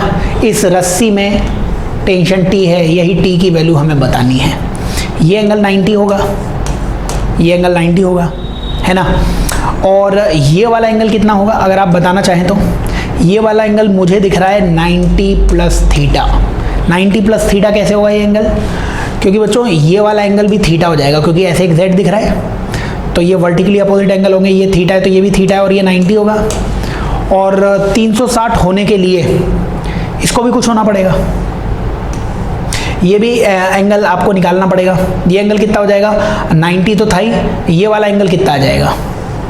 तो ये वाला एंगल, ये पूरा एंगल आ जाएगा 180 माइनस थीटा। समझ रहे हो? क्योंकि ये वाला एंगल आ जाएगा 90 माइनस थीटा, केवल इतना एंगल 90 माइनस थीटा था, इसमें 90 जोड़ोगे तो 180 माइनस थीटा हो जाएगा, है ना। तो ये मैंने कंप्लीट एंगल लिख दिया, ये टोटल एंगल 180 माइनस थीटा लिख दिया है। अब लामीज़ थ्योरम लगा दो, लामी प्रमेय लगा दो। टी के नीचे आएगा साइन 90, साइन 90। एफ के नीचे आएगा साइन 180 माइनस थीटा और एम जी के नीचे आएगा साइन 90 प्लस थीटा। आपको टी और एफ में रिलेशन चाहिए, साइन 90 तो 1 हो जाएगा, T equals to F upon sine 180 minus theta कितना होगा? Sine theta. तो टी की वैल्यू आ जाएगी एफ अपॉन साइन थीटा, यही आपसे पूछा गया था। टी की वैल्यू कितनी आएगी? ऑप्शन देख लो, आंसर कितना है? F upon sine theta. Lami's theorem, Lami प्रमेय लगाओ दो, आंसर आ जाएगा। तो आंसर इसका आ जाएगा F upon sine theta. Second इस क्वेश्चन का आंसर आ जाएगा एफ अपॉन साइन थीटा। चलिए आगे चलते हैं नेक्स्ट क्वेश्चन की तरफ। अगले क्वेश्चन में बच्चों 24वां क्वेश्चन आपको दिया हुआ है। 24वां क्वेश्चन बोला गया है बाइंडिंग एनर्जी कर्व बताया गया है आपको, और किस रिएक्शन में ऊर्जा निकलेगी, ऊर्जा रिलीज, एनर्जी रिलीज किस इक्वेशन में होगी। जैसे फर्स्ट ऑप्शन दिख रहा है y 2z में बदल रहा है। बच्चों y सबसे ज़्यादा स्टेबल है और y बदला किस में? 2z में, तो z अनस्टेबल था। बताइए कि कोई स्टेबल चीज़ अनस्टेबल में बदल सकती है क्या? और या फिर बच्चों रिएक्शन हमेशा वही होती हैं जिसमें बंधन ऊर्जा प्रति न्यूक्लियन बढ़ेगी। रिएक्शन वही अपने आप होगी जिसमें बंधन ऊर्जा प्रति न्यूक्लियन बढ़ेगी। या फिर और डिटेल में मैं समझाऊं, फर्स्ट ऑप्शन में दिया है y 2z में बदला, ये y स्टेबल था, जिसकी बाइंडिंग एनर्जी पर न्यूक्लियन ज़्यादा होती है वो ज़्यादा स्टेबल होता है, स्थायी होता है। ये अस्थायी है, ये अनस्टेबल है, ये अस्थायी है, ये अनस्टेबल है। बच्चों अनस्टेबल मतलब इसकी एनर्जी बढ़ी होगी, एनर्जी बढ़ गई इसकी तो इसने एनर्जी अवशोषित की होगी, इसने एनर्जी एब्जॉर्ब की होगी। अपने को तो एनर्जी रिलीज्ड पूछा है, तो फर्स्ट इसका ऑप्शन नहीं होगा। सेकेंड ऑप्शन यहां पे दिख रहा होगा, W बना रहा है x प्लस जेड, W बना रहा है x प्लस जेड। W इधर कहीं था 7.5 थी, W बना रहा है x और z। बच्चों x और z एक स्टेबल है एक अनस्टेबल है, फिर भी बात नहीं बनेगी। हमेशा स्टेबल प्रोडक्ट अगर बनेगा ना, अगर स्थायी नाभिक बनेगा, स्टेबल बनेगा, स्टेबल मतलब खुद की एनर्जी कम होगी तभी तो एनर्जी रिलीज होगी। सेकंड भी इसका आंसर नहीं आएगा। अपन और ऑप्शंस देख लेते हैं, फिर अपने को और ढंग से क्लियर हो जाएगा। और थर्ड और फोर्थ ऑप्शन बताइए, थर्ड और फोर्थ ऑप्शन आप दिख जाएंगे आपको सारे ऑप्शंस। W टूटा 2y में, W टूटा 2y में। बच्चों W जब 2y में टूटा तो ये स्टेबल है, क्योंकि W की बाइंडिंग एनर्जी पर न्यूक्लियन कम है, Y की बाइंडिंग एनर्जी पर न्यूक्लियन ज़्यादा है। तो जब स्टेबल बनेगा तो स्टेबल की एनर्जी कम होती है। एनर्जी कम होती है कैसे? जब इसने एनर्जी रिलीज कर दी होगी, एनर्जी निष्कासित कर दी होगी, तभी तो उसकी एनर्जी कम होगी ना। यही सी इस क्वेश्चन का आंसर हो जाएगा। स्टेबल प्रोडक्ट बनना चाहिए था, सिंगल चॉइस होता है, इसलिए थर्ड इस क्वेश्चन का आंसर है। आइए नेक्स्ट क्वेश्चन की तरफ चलते हैं अपन। Question number 25। क्वेश्चन नंबर 25 में बोला हुआ है बच्चों कि 1 घंटे में 1/16 डिके हो जाता है। हाफ लाइफ बतानी है अपने को कितनी हो जाएगी। 1 घंटे में अपने द्रव्यमान का 1/16 वक्त, तो बच्चों 1/16 पार्ट डिके हो गया, तो डिके फ्रैक्शन आपको 1/16 दिया हुआ है, क्षय भाग, इसको 1/2 की पावर n लिख सकते थे। ये 16 मतलब 2 की पावर 4 होता है, यहाँ से n की वैल्यू 4 आ जाएगी, यानी 4 हाफ लाइफ का टाइम 1 घंटे या 60 मिनट दिया हुआ है, तो हाफ लाइफ का टाइम हो जाएगा 15 मिनट के बराबर। ए इस क्वेश्चन का आंसर आ जाएगा। बहुत स्टैंडर्ड सा क्वेश्चन है। क्षय भाग या डिके फ्रैक्शन दिया हुआ है, उसको 1/2 की पावर n कीजिए, n की वैल्यू 4 आ जाएगी। 4 हाफ लाइफ, 4 हाफ लाइफ का टाइम 1 घंटे है, तो हाफ लाइफ का टाइम 15 मिनट हो जाएगा। ये इसका आंसर है। चलिए नेक्स्ट क्वेश्चन की तरफ चलते हैं। रेडियो एक्टिविटी बहुत स्कोरिंग टॉपिक है, अच्छे से पढ़ेंगे तो आंसर सारे आ सकते हैं। क्वेश्चन नंबर 26 में क्या बोला हुआ है, ए और बी इक्वल मासेज सस्पेंडेड, ठीक है ना। तो ए और बी बनाना है, इनके मासेज, इनके द्रव्यमान सेम हैं, लेकिन इनको जिस स्प्रिंग से जोड़ा गया है उनके स्प्रिंग कांस्टेंट K1 K2 हैं, और इनकी मैक्सिमम वेलोसिटी सेम है, अधिकतम वेग। बच्चों स्प्रिंग में SHM में मैक्सिमम वेलोसिटी होती थी ओमेगा ए, ओमेगा 1 A1 बराबर ओमेगा 2 A2। तो अपने को इनके आयाम का अनुपात चाहिए, एम्पलीट्यूड का रेशियो चाहिए। बताइए, मैंने मैक्सिमम वेलोसिटी सेम कर दी, मैक्सिमम वेलोसिटी का फॉर्मूला ओमेगा ए होता था, यहाँ से A1/A2 की वैल्यू आ जाएगी ओमेगा 2/ओमेगा 1, ठीक है। और बच्चों T होता था 2π/ओमेगा, यानी ओमेगा और T व्युत्क्रमानुपाती, ओमेगा और T इनवर्स रेशियो में होते हैं, तो ओमेगा 2/ओमेगा 1 को T1/T2 लिखना चाहिए था, T1/T2। और बच्चों T का फॉर्मूला होता था 2π√m/k। अब 2π और m सेम है, तो T और K इनवर्स रेशियो में, T और K उल्टा लिखोगे तो ऊपर आ जाएगा K2 और नीचे आ जाएगा K1, ठीक है। तो √K2/K1 बी इस क्वेश्चन का आंसर आ जाएगा, ठीक है। 26 क्वेश्चन का फॉर्मूलेस लगाने हैं, ठीक से सॉल्व करोगे इसका आंसर आ जाएगा। चलिए क्वेश्चन नंबर 26 के आगे चलते हैं अपन क्वेश्चन नंबर 27 पे, 27 पे। बच्चों 27 नंबर के क्वेश्चन ने क्या बोल रखा है, अपनों को ये 2 SHM दिए हैं, इनकी वेग, इनकी वेलोसिटी में कालांतर निकालना है अपने को। तो बताइए मेरे को y1 कितना दिया हुआ है आपको, y1 की वैल्यू दी गई है आपको 0.1 sin 100πt + π/3। बच्चों इसका वेग, इसकी वेलोसिटी चाहिए, तो इसका अवकलन कर दीजिए, डिफरेंशिएशन कर दीजिए।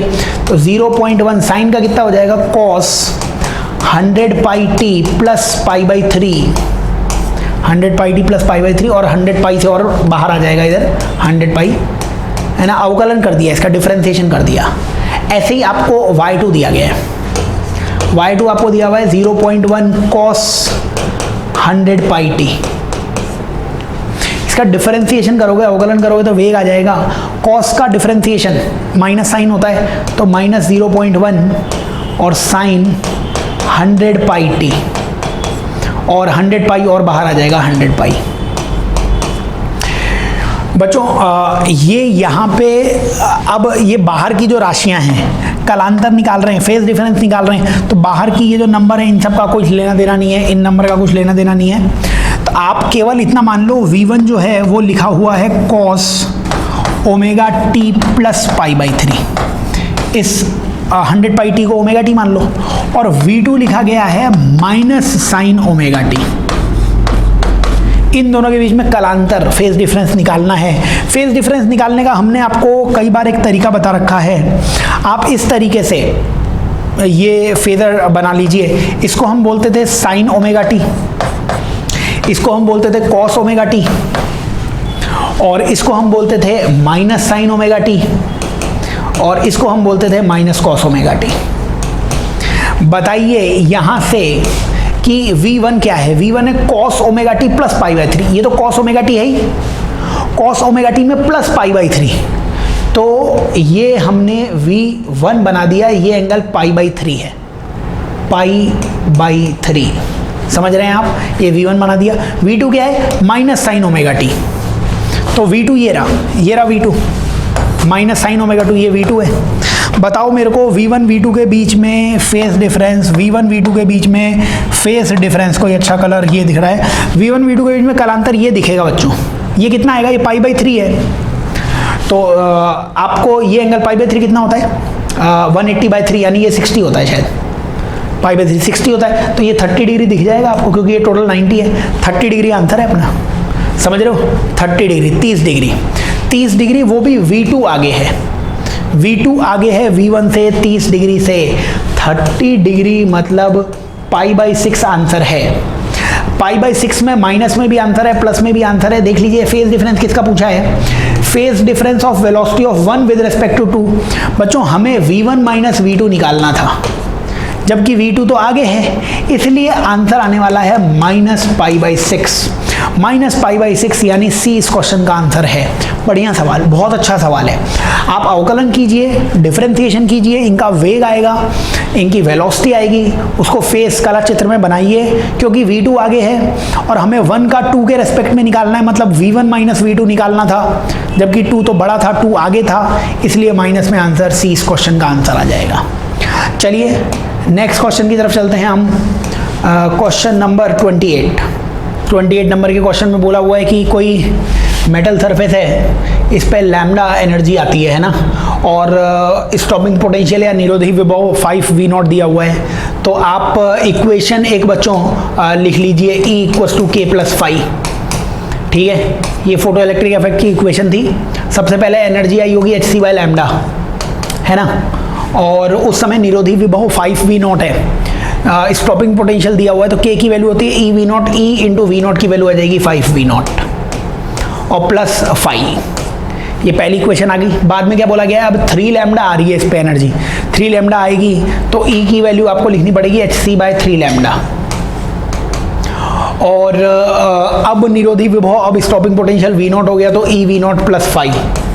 कार्यफलन यही φ निकालना है आपको बच्चों। दोनों इक्वेशन से hc/λ की वैल्यू बता दो मेरे को, hc/λ की वैल्यू इस ऊपर वाली इक्वेशन में कितनी आ रही है, hc/λ की वैल्यू 5eV0 प्लस φ, ठीक है, ये 5eV0 प्लस φ।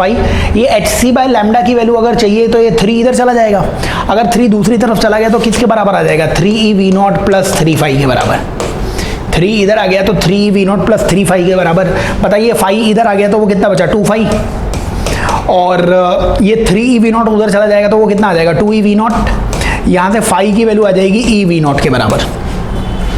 तो φ अगर eV0 के बराबर आ गया, φ आ गया eV0 के बराबर, तो किसी भी एक इक्वेशन में, जैसे इस इक्वेशन में आप वैल्यूज रख देते तो hc/λ, तो hc/λ रहेगा, और 5 की जगह 5 आएगा, EV0 की वैल्यू 5 है, तो इस EV0 की जगह 5 लिख सकते हो आप, 5 प्लस एक और 5, तो ये कितना आ जाएगा, यहाँ से 6φ आ जाएगा।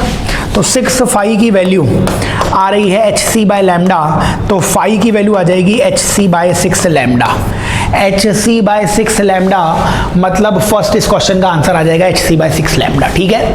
तो ये फोटो इलेक्ट्रिक इफेक्ट का क्वेश्चन है, आते रहते हैं नीट में सवाल, जरूर इसको आप कर लेना। आइए नेक्स्ट क्वेश्चन की तरफ चलते हैं अपन, अगले क्वेश्चन की तरफ चलते हैं। अगला 29 नंबर का क्वेश्चन बच्चों, 29 नंबर का क्वेश्चन ये भी बच्चों फोटो इलेक्ट्रिक इफेक्ट का ही सवाल है। इसमें भी अपन इक्वेशन वही लगाते हैं, E = K+φ। सवाल पढ़ लेते हैं, सवाल में क्या दिया हुआ है। मेरे को तो ये दिख रहा है कि प्रकाश संवेदी पदार्थ है, मतलब फोटो इलेक्ट्रिक सरफेस दे रखी थी, इसलिए अपन ने E = K+φ इक्वेशन लगा रखी है। कार्यफलन 6.2 दिया हुआ है, वर्क फंक्शन 6.2 दिया हुआ है, और निरोधी विभव स्टॉपिंग पोटेंशियल 5 वोल्ट है, तो ये हो जाएगा 5 इलेक्ट्रॉन वोल्ट, है ना। काइनेटिक एनर्जी की वैल्यू EV0 होती थी, तो V0 की वैल्यू 5 वोल्ट थी, तो ये भी 6.2 भी इलेक्ट्रॉन वोल्ट है, ये भी इलेक्ट्रॉन वोल्ट है, तो ये एनर्जी आ गई 11.2 इलेक्ट्रॉन वोल्ट के बराबर, ये एनर्जी E आई है। अपने को बताना है कौन सा लाइट इंसिडेंट किया होगा, कौन सा प्रकाश आ रहा होगा इसमें, तो एनर्जी की वैल्यू आप लिख सकते हो 12400 अपॉन लैम्डा एंगस्ट्रॉम में। ये आप hc/λ की वैल्यू ऐसे लिख सकते हो कब, जब आप एनर्जी इलेक्ट्रॉन वोल्ट में लिखो, तो ये एनर्जी इलेक्ट्रॉन वोल्ट में दी हुई है आपको 11.2 के बराबर, तो एनर्जी 11.2 के बराबर थी, वो अपन ने लिख दी यहाँ पे, और इसको सॉल्व करके लैम्डा निकाल सकते हो बच्चों। आप देखिए ये 11 है इधर, है ना, 11 है और ये 12000 है, तो 11 को 1000 से मल्टीप्लाई करते ना तो 11,000 हो जाता है, ये 12,000 लिखा हुआ है। बताइए 11 इंटू 11 121 होता है, मतलब इस 11 को आप इससे कैंसिल कर सकते थे 1100 से, क्योंकि 11 इंटू 11 कितना हो जाएगा 121, और 121 के आगे 2 0, तो ये दोनों संख्याएं लगभग बराबर ही दिख रही हैं मेरे को, इसलिए लैम्डा की वैल्यू कितनी आ जाएगी यहाँ से 1100 एंगस्ट्रॉम, जिसको आप क्या लिख सकते हो 1.1 इंटू 10 की पावर -7 एंगस्ट्रॉम। बच्चों दृश्य प्रकाश या विजिबल लाइट वो कहाँ से कहाँ तक होती है, 4000 एंगस्ट्रॉम, मतलब 4 इंटू 10 की पावर -7 से लेके 7 इंटू 10 की पावर -7, ये दृश्य प्रकाश या विजिबल लाइट होती है। और इससे ऊपर ये आ रहा है 1.1 इंटू 10 की पावर -7, तो विजिबल के ठीक ऊपर, दृश्य प्रकाश के ठीक ऊपर आता है यूवी या पैराबैगनी प्रकाश, मतलब अल्ट्रावायलेट रीजन आता है, ए इस क्वेश्चन का आंसर आ जाएगा। ठीक है, लैम्डा याद करना पड़ेगा, नोट्स में आपको लिखवाया हुआ है अलग अलग लाइट का लैम्डा, वो याद कर लोगे तो इसका आंसर आ जाएगा अपने पास। ठीक है, चलिए ये क्वेश्चन भी हो गया। नेक्स्ट क्वेश्चन, अगले प्रश्न की तरफ चलते हैं अपन। क्वेश्चन नंबर 30 की तरफ आ जाते हैं बच्चों। क्वेश्चन नंबर 30 कैपिलरी का क्वेश्चन है, केशनली का क्वेश्चन है, और इसमें हाइट कैपिलरी में आपको पानी की ऊंचाई दे रखी है। पानी की ऊंचाई कितनी दे रखी है 2 सेंटीमीटर आपको पानी की ऊंचाई दे रखी है। अब इसको 60 डिग्री घुमा देते हैं अपन। अगर आप इसको 60 डिग्री झुका देते हो तो बच्चों 60 डिग्री झुकाने पर आपको हाइट निकालनी है। मान लेता हूं मैं ये हाइट कितनी है, h मान लेता हूं मैं ये हाइट। बच्चों याद रखना कि हमेशा ऊर्ध्वाधर ऊंचाई, हमेशा वर्टिकल हाइट सेम रहती है। जो पानी है जो केशनली में चढ़ता है, जो भी कैपिलरी में वाटर ऊपर जाएगा उसकी वर्टिकल हाइट हमेशा सेम रहती है, ऊर्ध्वाधर ऊंचाई सेम रहती है। वर्टिकल हाइट इधर कितनी थी 2 थी, और वर्टिकल हाइट इधर कितनी आएगी, h का इधर कंपोनेंट कितना आएगा h cos 60, h cos 60। तो cos 60 की वैल्यू 1/2 होती है, तो h की वैल्यू आ जाएगी 4 सेंटीमीटर के बराबर। तो h की वैल्यू 4 सेंटीमीटर के बराबर आ जाएगी, b इस क्वेश्चन का आंसर आ जाएगा। याद करना है अपने को, कैपिलरी में केशनली में वर्टिकल हाइट ऊर्ध्वाधर ऊंचाई हमेशा सेम रहती है, फॉर्मूला लगाओगे आंसर आ जाएगा। चलिए नेक्स्ट क्वेश्चन, अगले क्वेश्चन की तरफ चलते हैं अपन। अगला बच्चों क्वेश्चन नंबर 31। बताइए क्वेश्चन नंबर 31 में बोला हुआ है कि आपको यहाँ पे टर्मिनल वेलोसिटी दे रखी है बच्चों, है ना, इसमें टर्मिनल स्पीड दे रखी है। टर्मिनल स्पीड का फॉर्मूला होता था 2/9 r² rho minus rho not, और नीचे n आता था, मतलब श्यानता गुणांक आता था, कोफिशिएंट ऑफ विस्कोसिटी आता था, और g भी आता था मल्टीप्लाई में ऊपर। तो ये टर्मिनल वेलोसिटी का फॉर्मूला अगर याद है आपको, तो टर्मिनल वेलोसिटी r² के प्रोपोर्शनल होती है। सीमांत वेग त्रिज्या के स्क्वायर के समानुपाती होता है। बच्चों यहाँ पे पहले टर्मिनल वेलोसिटी 20 दे रखी है, 20 लिख लो। बाद की टर्मिनल स्पीड कितनी है वो निकालनी है। पहले त्रिज्या 2 दे रखी है 2, बाद में रेडियस 1 दे रखी है तो 1। बच्चों v की वैल्यू यहाँ से 20/4 आ जाएगी। ये 2 का स्क्वायर 4 हो गया, वो नीचे आ गया, 20/4 मतलब 5 सेंटीमीटर पर सेकेंड। ए इस क्वेश्चन का आंसर आ जाएगा। 31 क्वेश्चन का आंसर क्या आ जाएगा, ए आ जाएगा। याद करना है, सिंपल सा पॉइंट है, आप देखिए और इनको याद कीजिए। नेक्स्ट क्वेश्चन की तरफ चलते हैं बच्चों अपन। अगला सवाल क्वेश्चन नंबर 32। बच्चों क्वेश्चन नंबर 32 में क्या बोला गया है, 2 दर्पण दिए हुए हैं, 2 मिरर्स दिए हुए हैं, और इनके बीच में अपन क्या करते हैं, 5 इमेजेस बन रही हैं, है ना, और ऑब्जेक्ट को इनके बीच में कहीं रखा हुआ है, ऑब्जेक्ट को इनके बीच में कहीं रखा हुआ है। मान लीजिए ये एंगल थीटा होता, तो बच्चों नंबर ऑफ इमेजेस उसका फॉर्मूला होता था, बीच में रखा हुआ है ना यहाँ पे ऑब्जेक्ट बीचों बीच, तो इसलिए इसका आंसर आएगा 360/θ-1। बच्चों 1 को इधर ले जाओ, 6 = 360/θ। थीटा की वैल्यू यहाँ से 60 डिग्री दिख रही है। ये तो शुरुआत की 1-2 क्लासेस में ही बता देते हैं ऑप्टिक्स में हम, तो आंसर आ जाएगा इसका पहला। ठीक है, आओ नेक्स्ट क्वेश्चन की तरफ चलते हैं अपन। अगले सवाल की तरफ चलते हैं, question number 33।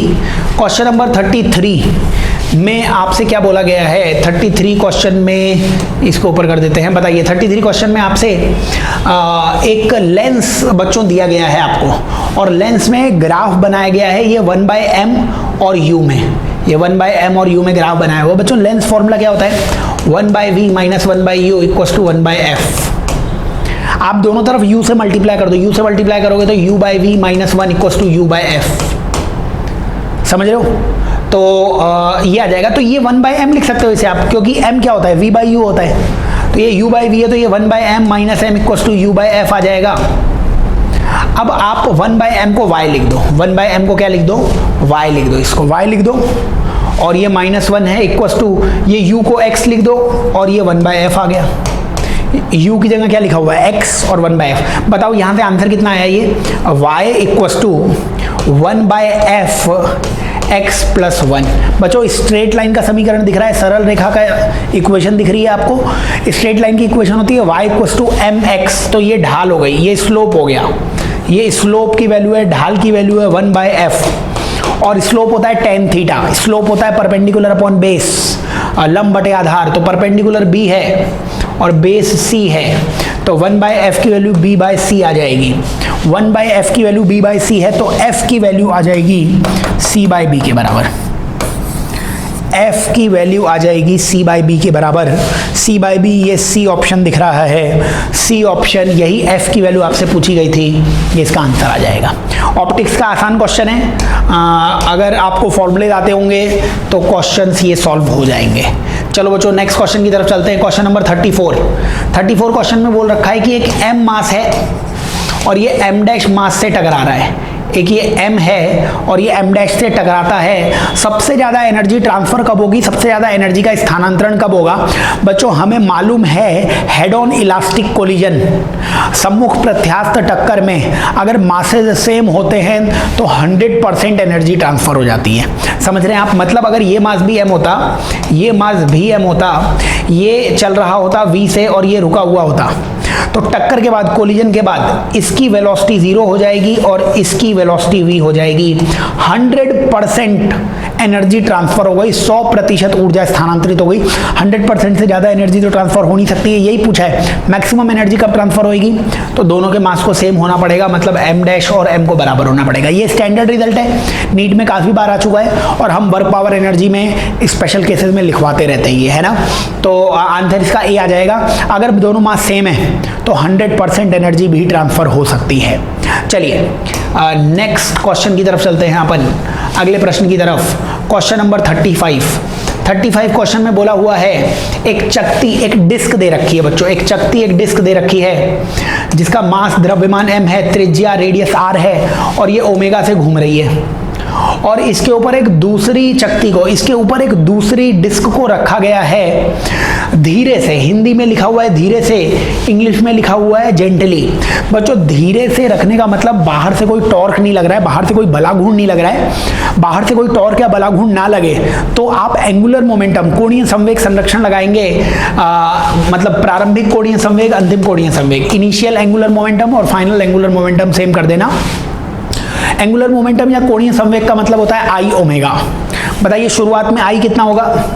mr² into omega. आई कितना है डिस्क का? mr² into omega. बाद में आई कितना होगा? आई फाइनल कितना होगा? बच्चों एक डिस्क तो थी ही, एक डिस्क, एक चकती तो थी, उसका आई तो mr² होता है। दूसरी डिस्क भी इसके ऊपर रखी गई है लेकिन उसका मास m/4 हो गया, तो अब उसका आई कितना लिखोगे?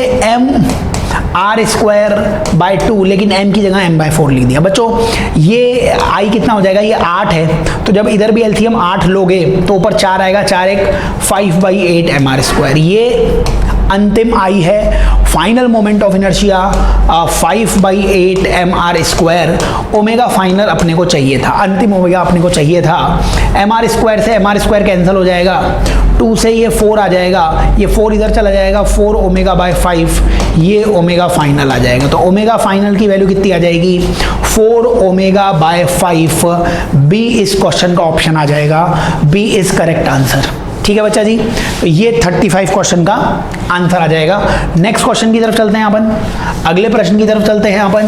क्वेश्चन नंबर 36 की तरफ आते हैं। 36 क्वेश्चन में आपको देहली वोल्टता दे रखी है, आपको थ्रेशोल्ड वोल्टेज दे रखा है किसी डायोड का। बच्चों मैं एक सवाल आप लोगों को बताना चाहूंगा।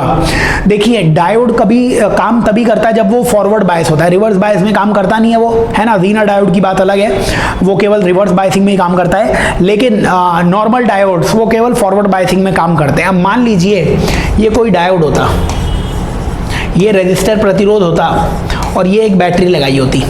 मैं आपसे पूछता ये फॉरवर्ड बायस है कि नहीं है। बच्चों ये P है, ये N है, ये P हाई से जुड़ा हुआ है, P उच्च से जुड़ा हुआ है, और ये N नेगेटिव निम्न से जुड़ा हुआ है, ये फॉरवर्ड बायस है, ये काम कर जाएगा। लेकिन इसका अगर कट ऑफ वोल्टेज 0.7 वोल्ट दिया या Delhi voltage threshold voltage 0.7 volt दिया और ये बैटरी 0.6 वोल्ट की होती तो ये फॉरवर्ड बायस है तब भी काम नहीं करेगा, क्योंकि फॉरवर्ड बायसिंग में काम करना तभी चालू करेगा डायोड जब आप जो वोल्टेज है वो 0.7 से ज़्यादा का लगाओगे। ठीक है, 0.7 से ज़्यादा का लगा देते, अगर यहाँ पे 0.6 था तब तो करंट जीरो ही आता। अगर यहाँ पे मैं वोल्टेज लगा देता 1 वोल्ट का तो यहाँ पे टोटल वोल्टेज आता कितना, 1 वोल्ट माइनस 0.7 वोल्ट का, ये टोटल वोल्टेज आपको दिखता। अगर ये पॉइंट क्लियर है तो आंसर आ जाएगा। देखिए यहाँ पे हमने इनपुट दिया है 2 sin pi t का, ये इनपुट दिया है, यानी आपने कितना वोल्टेज की पीक वैल्यू कितनी थी, आपने शिखर वोल्टेज या पीक वैल्यू वोल्टेज की 2 अप्लाई की है, 2 वोल्ट दिया है, लेकिन 0.7 उसमें से माइनस करना पड़ेगा तो आपको जो मिलने वाला है 1.3 वोल्ट, इसका आंसर आ जाएगा। ऐसे सवाल नीट में आ भी चुके हैं और इलेक्ट्रॉनिक्स बिल्कुल लास्ट टॉपिक पढ़ाया था आपको बच्चों, आप उसमें देखना, उसमें ये आ जाएगा आपके। चलिए, अच्छा कंसेप्ट है। नेक्स्ट क्वेश्चन की तरफ अपन बढ़ते हैं। क्वेश्चन नंबर 37 में बोल रखा है जब तीनों निवेश उच्च और निम्न, अच्छा इसमें क्या है, तीनों इनपुट एक बार हाई है तो तीनों इनपुट 1 1 और 1 है एक बार। बच्चों ये डॉट है, एंड गेट है, डॉट है तो 1.1 1 आ जाएगा, और इधर भी 1 है, ये भी डॉट है, 1.1 1 आ जाएगा। तो पहला आंसर 1 आना चाहिए, ये तो आंसर आ नहीं सकता, ये भी आंसर आ नहीं सकता, पहला आंसर 1 आना चाहिए था। ठीक है, फिर तीनों इनपुट निम्न है, लो दे दिए। बच्चों ये डॉट है, बताइए 0.00 आ जाएगा, इधर भी 0 आ रहा है, फिर ये डॉट है क्योंकि एंड गेट है, 0.0 फिर 0 आ जाएगा। तो पहला आंसर 1 था, दूसरा आंसर 0, मतलब सी इस क्वेश्चन का आंसर आ जाएगा। ठीक है, चलिए बच्चों नेक्स्ट क्वेश्चन, अगले प्रश्न की तरफ चलते हैं अपन, और 38 नंबर का क्वेश्चन। बच्चों ये जो 38 नंबर का क्वेश्चन है, ये 38 नंबर का क्वेश्चन नीट अभ्यास ऐप हिंदी इंग्लिश दोनों लैंग्वेज में अवेलेबल है। हिंदी लैंग्वेज में इसका चित्र बिल्कुल सही दिया है, इंग्लिश लैंग्वेज में अगर आप ये सॉल्व कर रहे हैं तो बच्चों ये रजिस्टर इन्होंने गलत बना रखा है। देखिए हिंदी वाले में इन्होंने रजिस्टर दिया नहीं है, इसी के हिसाब से इन्होंने आंसर दे रखा है ना, और इस रजिस्टर की वैल्यू भी नहीं दे रखी है क्योंकि ये गलती से आ गया है। तो अगर आप ऐप में नेशनल टेस्ट अभ्यास ऐप मोबाइल पे दे रहे हैं, इंग्लिश में दे रहे हैं, तो ये जो 30 नंबर का एनटीए का पेपर है उसमें ये एक रजिस्टर है बच्चों, इसको शॉर्ट सर्किट कर लेना, यहाँ कोई रजिस्टर नहीं है। हिंदी में ये डायग्राम सही दिया हुआ है। अब ये सवाल सॉल्व करते हैं। सवाल सॉल्व ऐसे होगा, देखिए ये P है, ये N है, ये P है, ये N है, ये हाई था, ये बैटरी का उच्च विभव था और ये बैटरी का निम्न विभव था। बच्चों जब हाई को आप P से जोड़ोगे तो ये फॉरवर्ड बायसिंग में है, ये भी फॉरवर्ड बायसिंग में है, लेकिन बच्चों ये P है, ये N है, ये रिवर्स बायसिंग में है, मतलब ये टूट जाएगा। ठीक है, डायोड कब फॉरवर्ड बायसिंग में होता है, जब P को हाई से जोड़ दो, है ना, P साइड को हाई से उच्च से, N साइड को निम्न से या लो से। और याद कर लेना P मतलब पॉजिटिव, पॉजिटिव मतलब हाई, N मतलब नेगेटिव, नेगेटिव मतलब लो। तो अगर ऐसे जोड़ोगे तभी फॉरवर्ड बायसिंग होगी। तो ये दोनों तो तार से बदल जाएंगे, मतलब ये सर्किट ऐसा बन जाएगा, ऊपर ये रेजिस्टेंस आ गया क्योंकि ये तार आ गया, ये टूट ही गया, ये टूट गया तो इस रजिस्टर को बनाने की जरूरत ही नहीं है, इस शाखा को बनाने की जरूरत नहीं है, इस ब्रांच को बनाने की जरूरत नहीं है, ये टूट चुका है। और नीचे ये एक तार आ गया, यहाँ पे ये एक तार आ गया और नीचे एक ये बैटरी आ गई और ये एक रेजिस्टेंस आ गया। आपको ये करंट आई पूछा हुआ है। बच्चों ये बताओ, ये करंट आई ऊपर जाएगा, शॉर्ट सर्किट अगर आपको आता हो तो सारा करंट यहीं से निकल जाएगा क्योंकि शॉर्ट सर्किट हो गया है, करंट उधर से जाना चाहेगा जहां रेजिस्टेंस कम होगा, यहाँ रेजिस्टेंस 0 है तो सारा करंट यहीं से चला जाएगा, इसमें से कोई करंट गया नहीं, सारा करंट इसी में से चला गया। तो V equals to I R लगा दो, V equals to I R, V की वैल्यू आई आर, आई की वैल्यू E बाय आर आ जाएगी। अच्छा सवाल है ये, शॉर्ट सर्किट का केस वो भी आपको समझ में आना चाहिए, और अगर आपको डायोड की फॉरवर्ड रिवर्स बायसिंग आती है तो हो जाएगा ये सवाल। आगे बढ़े, बढ़िया सवाल है। नेक्स्ट क्वेश्चन, अगले प्रश्न की तरफ चलते हैं बच्चों अपन। 39 नंबर का क्वेश्चन। 39 नंबर के क्वेश्चन में बच्चों मेरे को वेलोसिटी दिख रही है, आइडियल गैस की वेलोसिटी। बच्चों याद रखेंगे आदर्श गैस का वेग, आदर्श गैस आइडियल गैस की वेलोसिटी केवल टेम्परेचर पे डिपेंड करती है और किसी चीज पे डिपेंड नहीं करती है। पहले आपको वेलोसिटी 200 दे रखी है तो वेलोसिटी 200 और पहला टेम्परेचर 27। बच्चों 27 में आप 273 जोड़ देना, क्योंकि टेम्परेचर हमेशा केल्विन में लिखते हैं, तो 27 में 273 जोड़ेंगे तो 300 केल्विन आ जाएगा। बाद में वेलोसिटी कितनी होगी पता नहीं, बाद में टेम्परेचर अगले ने दे रखा है 127। 127 में भी आप 273 जोड़ेंगे तो वो 400 केल्विन आ जाएगा, ये 400। बच्चों 2 0 से 2 0 कैंसिल हो रहे हैं, √4 का 2 बाहर आया, 2 ऊपर चला गया तो इधर 400 हो गया, और ये √3 नीचे आ गया और ये v ऊपर चला गया, तो v की वैल्यू आ जाएगी 400/√3 के बराबर। c इस क्वेश्चन का आंसर आ जाएगा अपने पास। ठीक है, याद करना है कि आइडियल गैस की वेलोसिटी, आदर्श गैस का वेग केवल किस पे निर्भर करता है, केवल टेम्परेचर या तापमान पर निर्भर करेगा।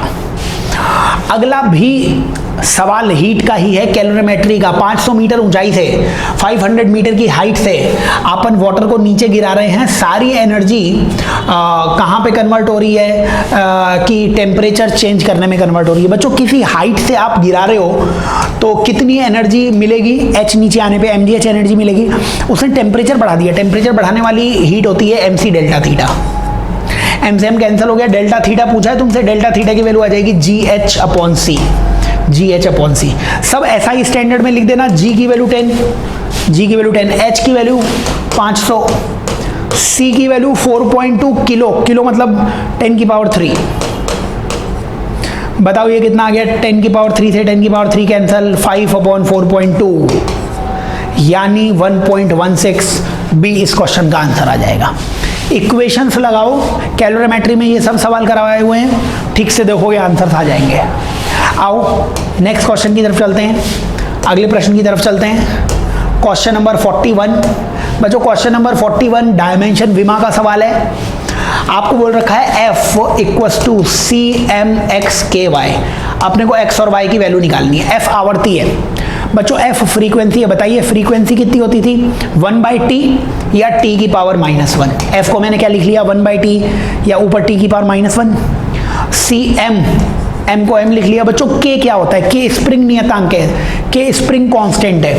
फोर्स = kx पढ़ा होगा आपने, तो k आ जाएगा F/x के बराबर। F कितना है, फोर्स कितना है, फोर्स होता है mLT-2। फोर्स होता है मास इंटू एक्सेलरेशन, मास m, एक्सेलरेशन LT-2। x की वैल्यू l, l से l कैंसल, k आ जाएगा mt-2। k की डायमेंशन, k की विमा आ जाएगी mt-2 इसकी पावर y। इधर तो m था नहीं तो m की पावर 0 आ जाएगी। बताइए मेरे को कि इधर m की पावर 0 है, इधर m की पावर x और इधर m की पावर y, तो m की पावर x + y है, यानी वो आंसर सही होगा जिसमें x और y को जोड़ने पर 0 आ रहा होगा। मतलब ये आंसर और ये आंसर तो गलत है, इनको जोड़ने पे 0 ही नहीं आ रहा है, या पहले और दूसरे में से आंसर आएगा। एग्जैक्ट आंसर भी निकाल लेंगे, इधर t की पावर -1 है और इधर t की पावर -2y है, दोनों तरफ t की पावर सेम कर दी तो y की वैल्यू यहाँ से 1/2 आ गई। बेटा जी y की वैल्यू अगर 1/2 आ गई, y की वैल्यू 1/2 है तो x को -1/2 होना पड़ेगा, तो -1/2 और 1/2 बी इस क्वेश्चन का ऑप्शन आ जाएगा। 41 क्वेश्चन का बी आंसर आ जाएगा। विमा लिखिए, दोनों तरफ यूनिट्स लिखिए, डायमेंशंस लिखिए, इक्वेट कीजिए, बराबर कीजिए, सॉल्व करेंगे आंसर आ जाएगा। चलिए नेक्स्ट क्वेश्चन की तरफ चलते हैं अपन। क्वेश्चन नंबर 42 क्वेश्चन आपको दिया हुआ है बच्चों, सिंगल स्लिट। बच्चों सिंगल स्लिट में मैक्सिमा और मिनिमा का जो पाथ डिफरेंस होता है ना, उच्चिष्ट और निम्निष्ट का जो पथांतर होता है वो उल्टा हो जाता है। मतलब निम्निष्ट जो मिलेगा, मिनिमा जो मिलेगा वो लैम्डा पे 2 लैम्डा पे 3 लैम्डा पे मिलेगा, और जो मैक्सिमा मिलेगा वो λ/2 पे या 3 λ/2 पे मिलेगा। बस इतना पता होना चाहिए। अब सवाल पढ़ लेते हैं अपन। अपने को एक तो लैम्डा दिया हुआ है और अपने को इसमें प्रथम न्यूनतम फर्स्ट मिनिमा, बच्चों फर्स्ट मिनिमा के लिए a sin theta path difference, उसको लैम्डा के बराबर कर दो। a की वैल्यू आपको दे रखी है 1 × 10⁻⁻4 सेंटीमीटर, तो 10⁻2 sin theta equals to lambda. Lambda आ जाएगा 5000 5000 और एंगस्ट्रॉम मतलब 10 की पावर -10। तो बच्चों यहाँ से तुम साइन थीटा निकाल लो। साइन थीटा की वैल्यू कितनी आ जाएगी? ये कितना है? 5 × 10 की पावर -7, ठीक है ना, 3 0 हट गए। और ये कितना है? 10 की पावर -6, 10 की पावर -6। तो कितना आ गया? 0.5 बाकी रह गया साइन थीटा की वैल्यू, क्योंकि -6 तो एक माइनस बाकी रह जाएगा। 0.5 मतलब 1/2। बताओ साइन थीटा 1/2 कब होता है? जब थीटा 30 डिग्री के बराबर आएगा। 42 इस क्वेश्चन का आंसर आ जाएगा। बेहद आसान सवाल, केवल फॉर्मूले याद होने चाहिए। नेक्स्ट क्वेश्चन, अगले प्रश्न की तरफ चलेंगे बच्चों अपन। 43 नंबर का क्वेश्चन। 43 नंबर के क्वेश्चन में पोलराइडर की एक स्वच्छ चादर को समरूप चादर के ऊपर इस प्रकार रखा जाता है। तो क्या है बच्चों, यहाँ पे एक पोलराइड है और दूसरा पोलराइड है, दोनों के बीच में एंगल दिया हुआ है कुछ। अब आता क्या है, इसमें एक अध्रुवित प्रकाश आता है, अनपोलराइज्ड लाइट आती है बच्चों। यहाँ से आई अनपोलराइज्ड लाइट या अध्रुवित प्रकाश आया, जिसकी तीव्रता, जिसकी इंटेंसिटी आई थी।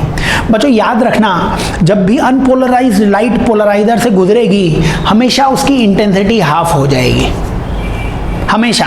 अगर अनपोलराइज्ड लाइट है, अब वो पोलराइज्ड बन गई, अब पोलराइज्ड लाइट किसी और पोलराइजर से गुजरेगी, तो आपको एक फॉर्मूला पता होना चाहिए था कि अब जो बाहर इंटेंसिटी मिलेगी वो मिलेगी I/2 cos स्क्वायर थीटा। यहाँ से I/2 आई, यहाँ मिलेगी I/2 cos स्क्वायर थीटा। तो मैं साइन थीटा की वैल्यू दे रखी है, थीटा की वैल्यू दे रखी है साइन इनवर्स 3/5। तो साइन थीटा की वैल्यू कितनी आ जाएगी? 3/5 के बराबर। साइन थीटा का तुम एक ट्रायंगल बना लो। साइन थीटा का अगर ट्रायंगल बनाते तो साइन थीटा आ जाता 3 और ये 5। तो बच्चों इसको 4 होना पड़ता कि नहीं होना पड़ता? तो यहाँ से cos थीटा की वैल्यू कितनी आ जाएगी? 4/5। cos थीटा की वैल्यू 4/5 आ गई, तो बाहर हमें इंटेंसिटी कितनी मिलेगी? I/2 cos square theta. cos square theta की वैल्यू कितनी आ जाएगी? cos थीटा 4/5 है, तो इसका cos स्क्वायर, इसका स्क्वायर कितना हो जाएगा? 16/25। 16/25 मतलब 2 को इससे कैंसिल करोगे तो 8 आ जाएगा। 8I/25 ये तीव्रता हमें मिली है। अपने को रेशियो पूछा हुआ है, जो लाइट आई है और अनपोलराइज्ड लाइट अध्रुवित, तो इसको I से अगर आप डिवाइड करोगे, I से I कैंसिल, 8/25 डी इस क्वेश्चन का आंसर आ जाएगा। NTA अभ्यास ऐप के 30 पेपर के 43 क्वेश्चन का आंसर डी आ जाएगा। ठीक है, चलिए बढ़िया सवाल है। पोलराइजर के कंसेप्ट आपके क्लियर होंगे तो आंसर आ जाएगा। क्वेश्चन नंबर 44 वेव ऑप्टिक्स का क्वेश्चन है बच्चों, वेव थ्योरी का क्वेश्चन है, वेव थ्योरी का। और वेव थ्योरी में डॉपलर इफेक्ट, प्रकाश के डॉपलर इफेक्ट का क्वेश्चन है। इसमें अपने को निकालना है कि एक प्रकाश सोर्स है, एक लाइट सोर्स है, उसके लिए कैलकुलेशन की है बच्चों। एक फॉर्मूला बताया था हमने आपको लाइट सोर्स के लिए, delta lambda by lambda equals to V/c। ठीक है, और रिफ्लेक्शन होने लग जाए, परावर्तन होने लग जाए तो 2V/c। ये फॉर्मूला याद रखना है अपने को।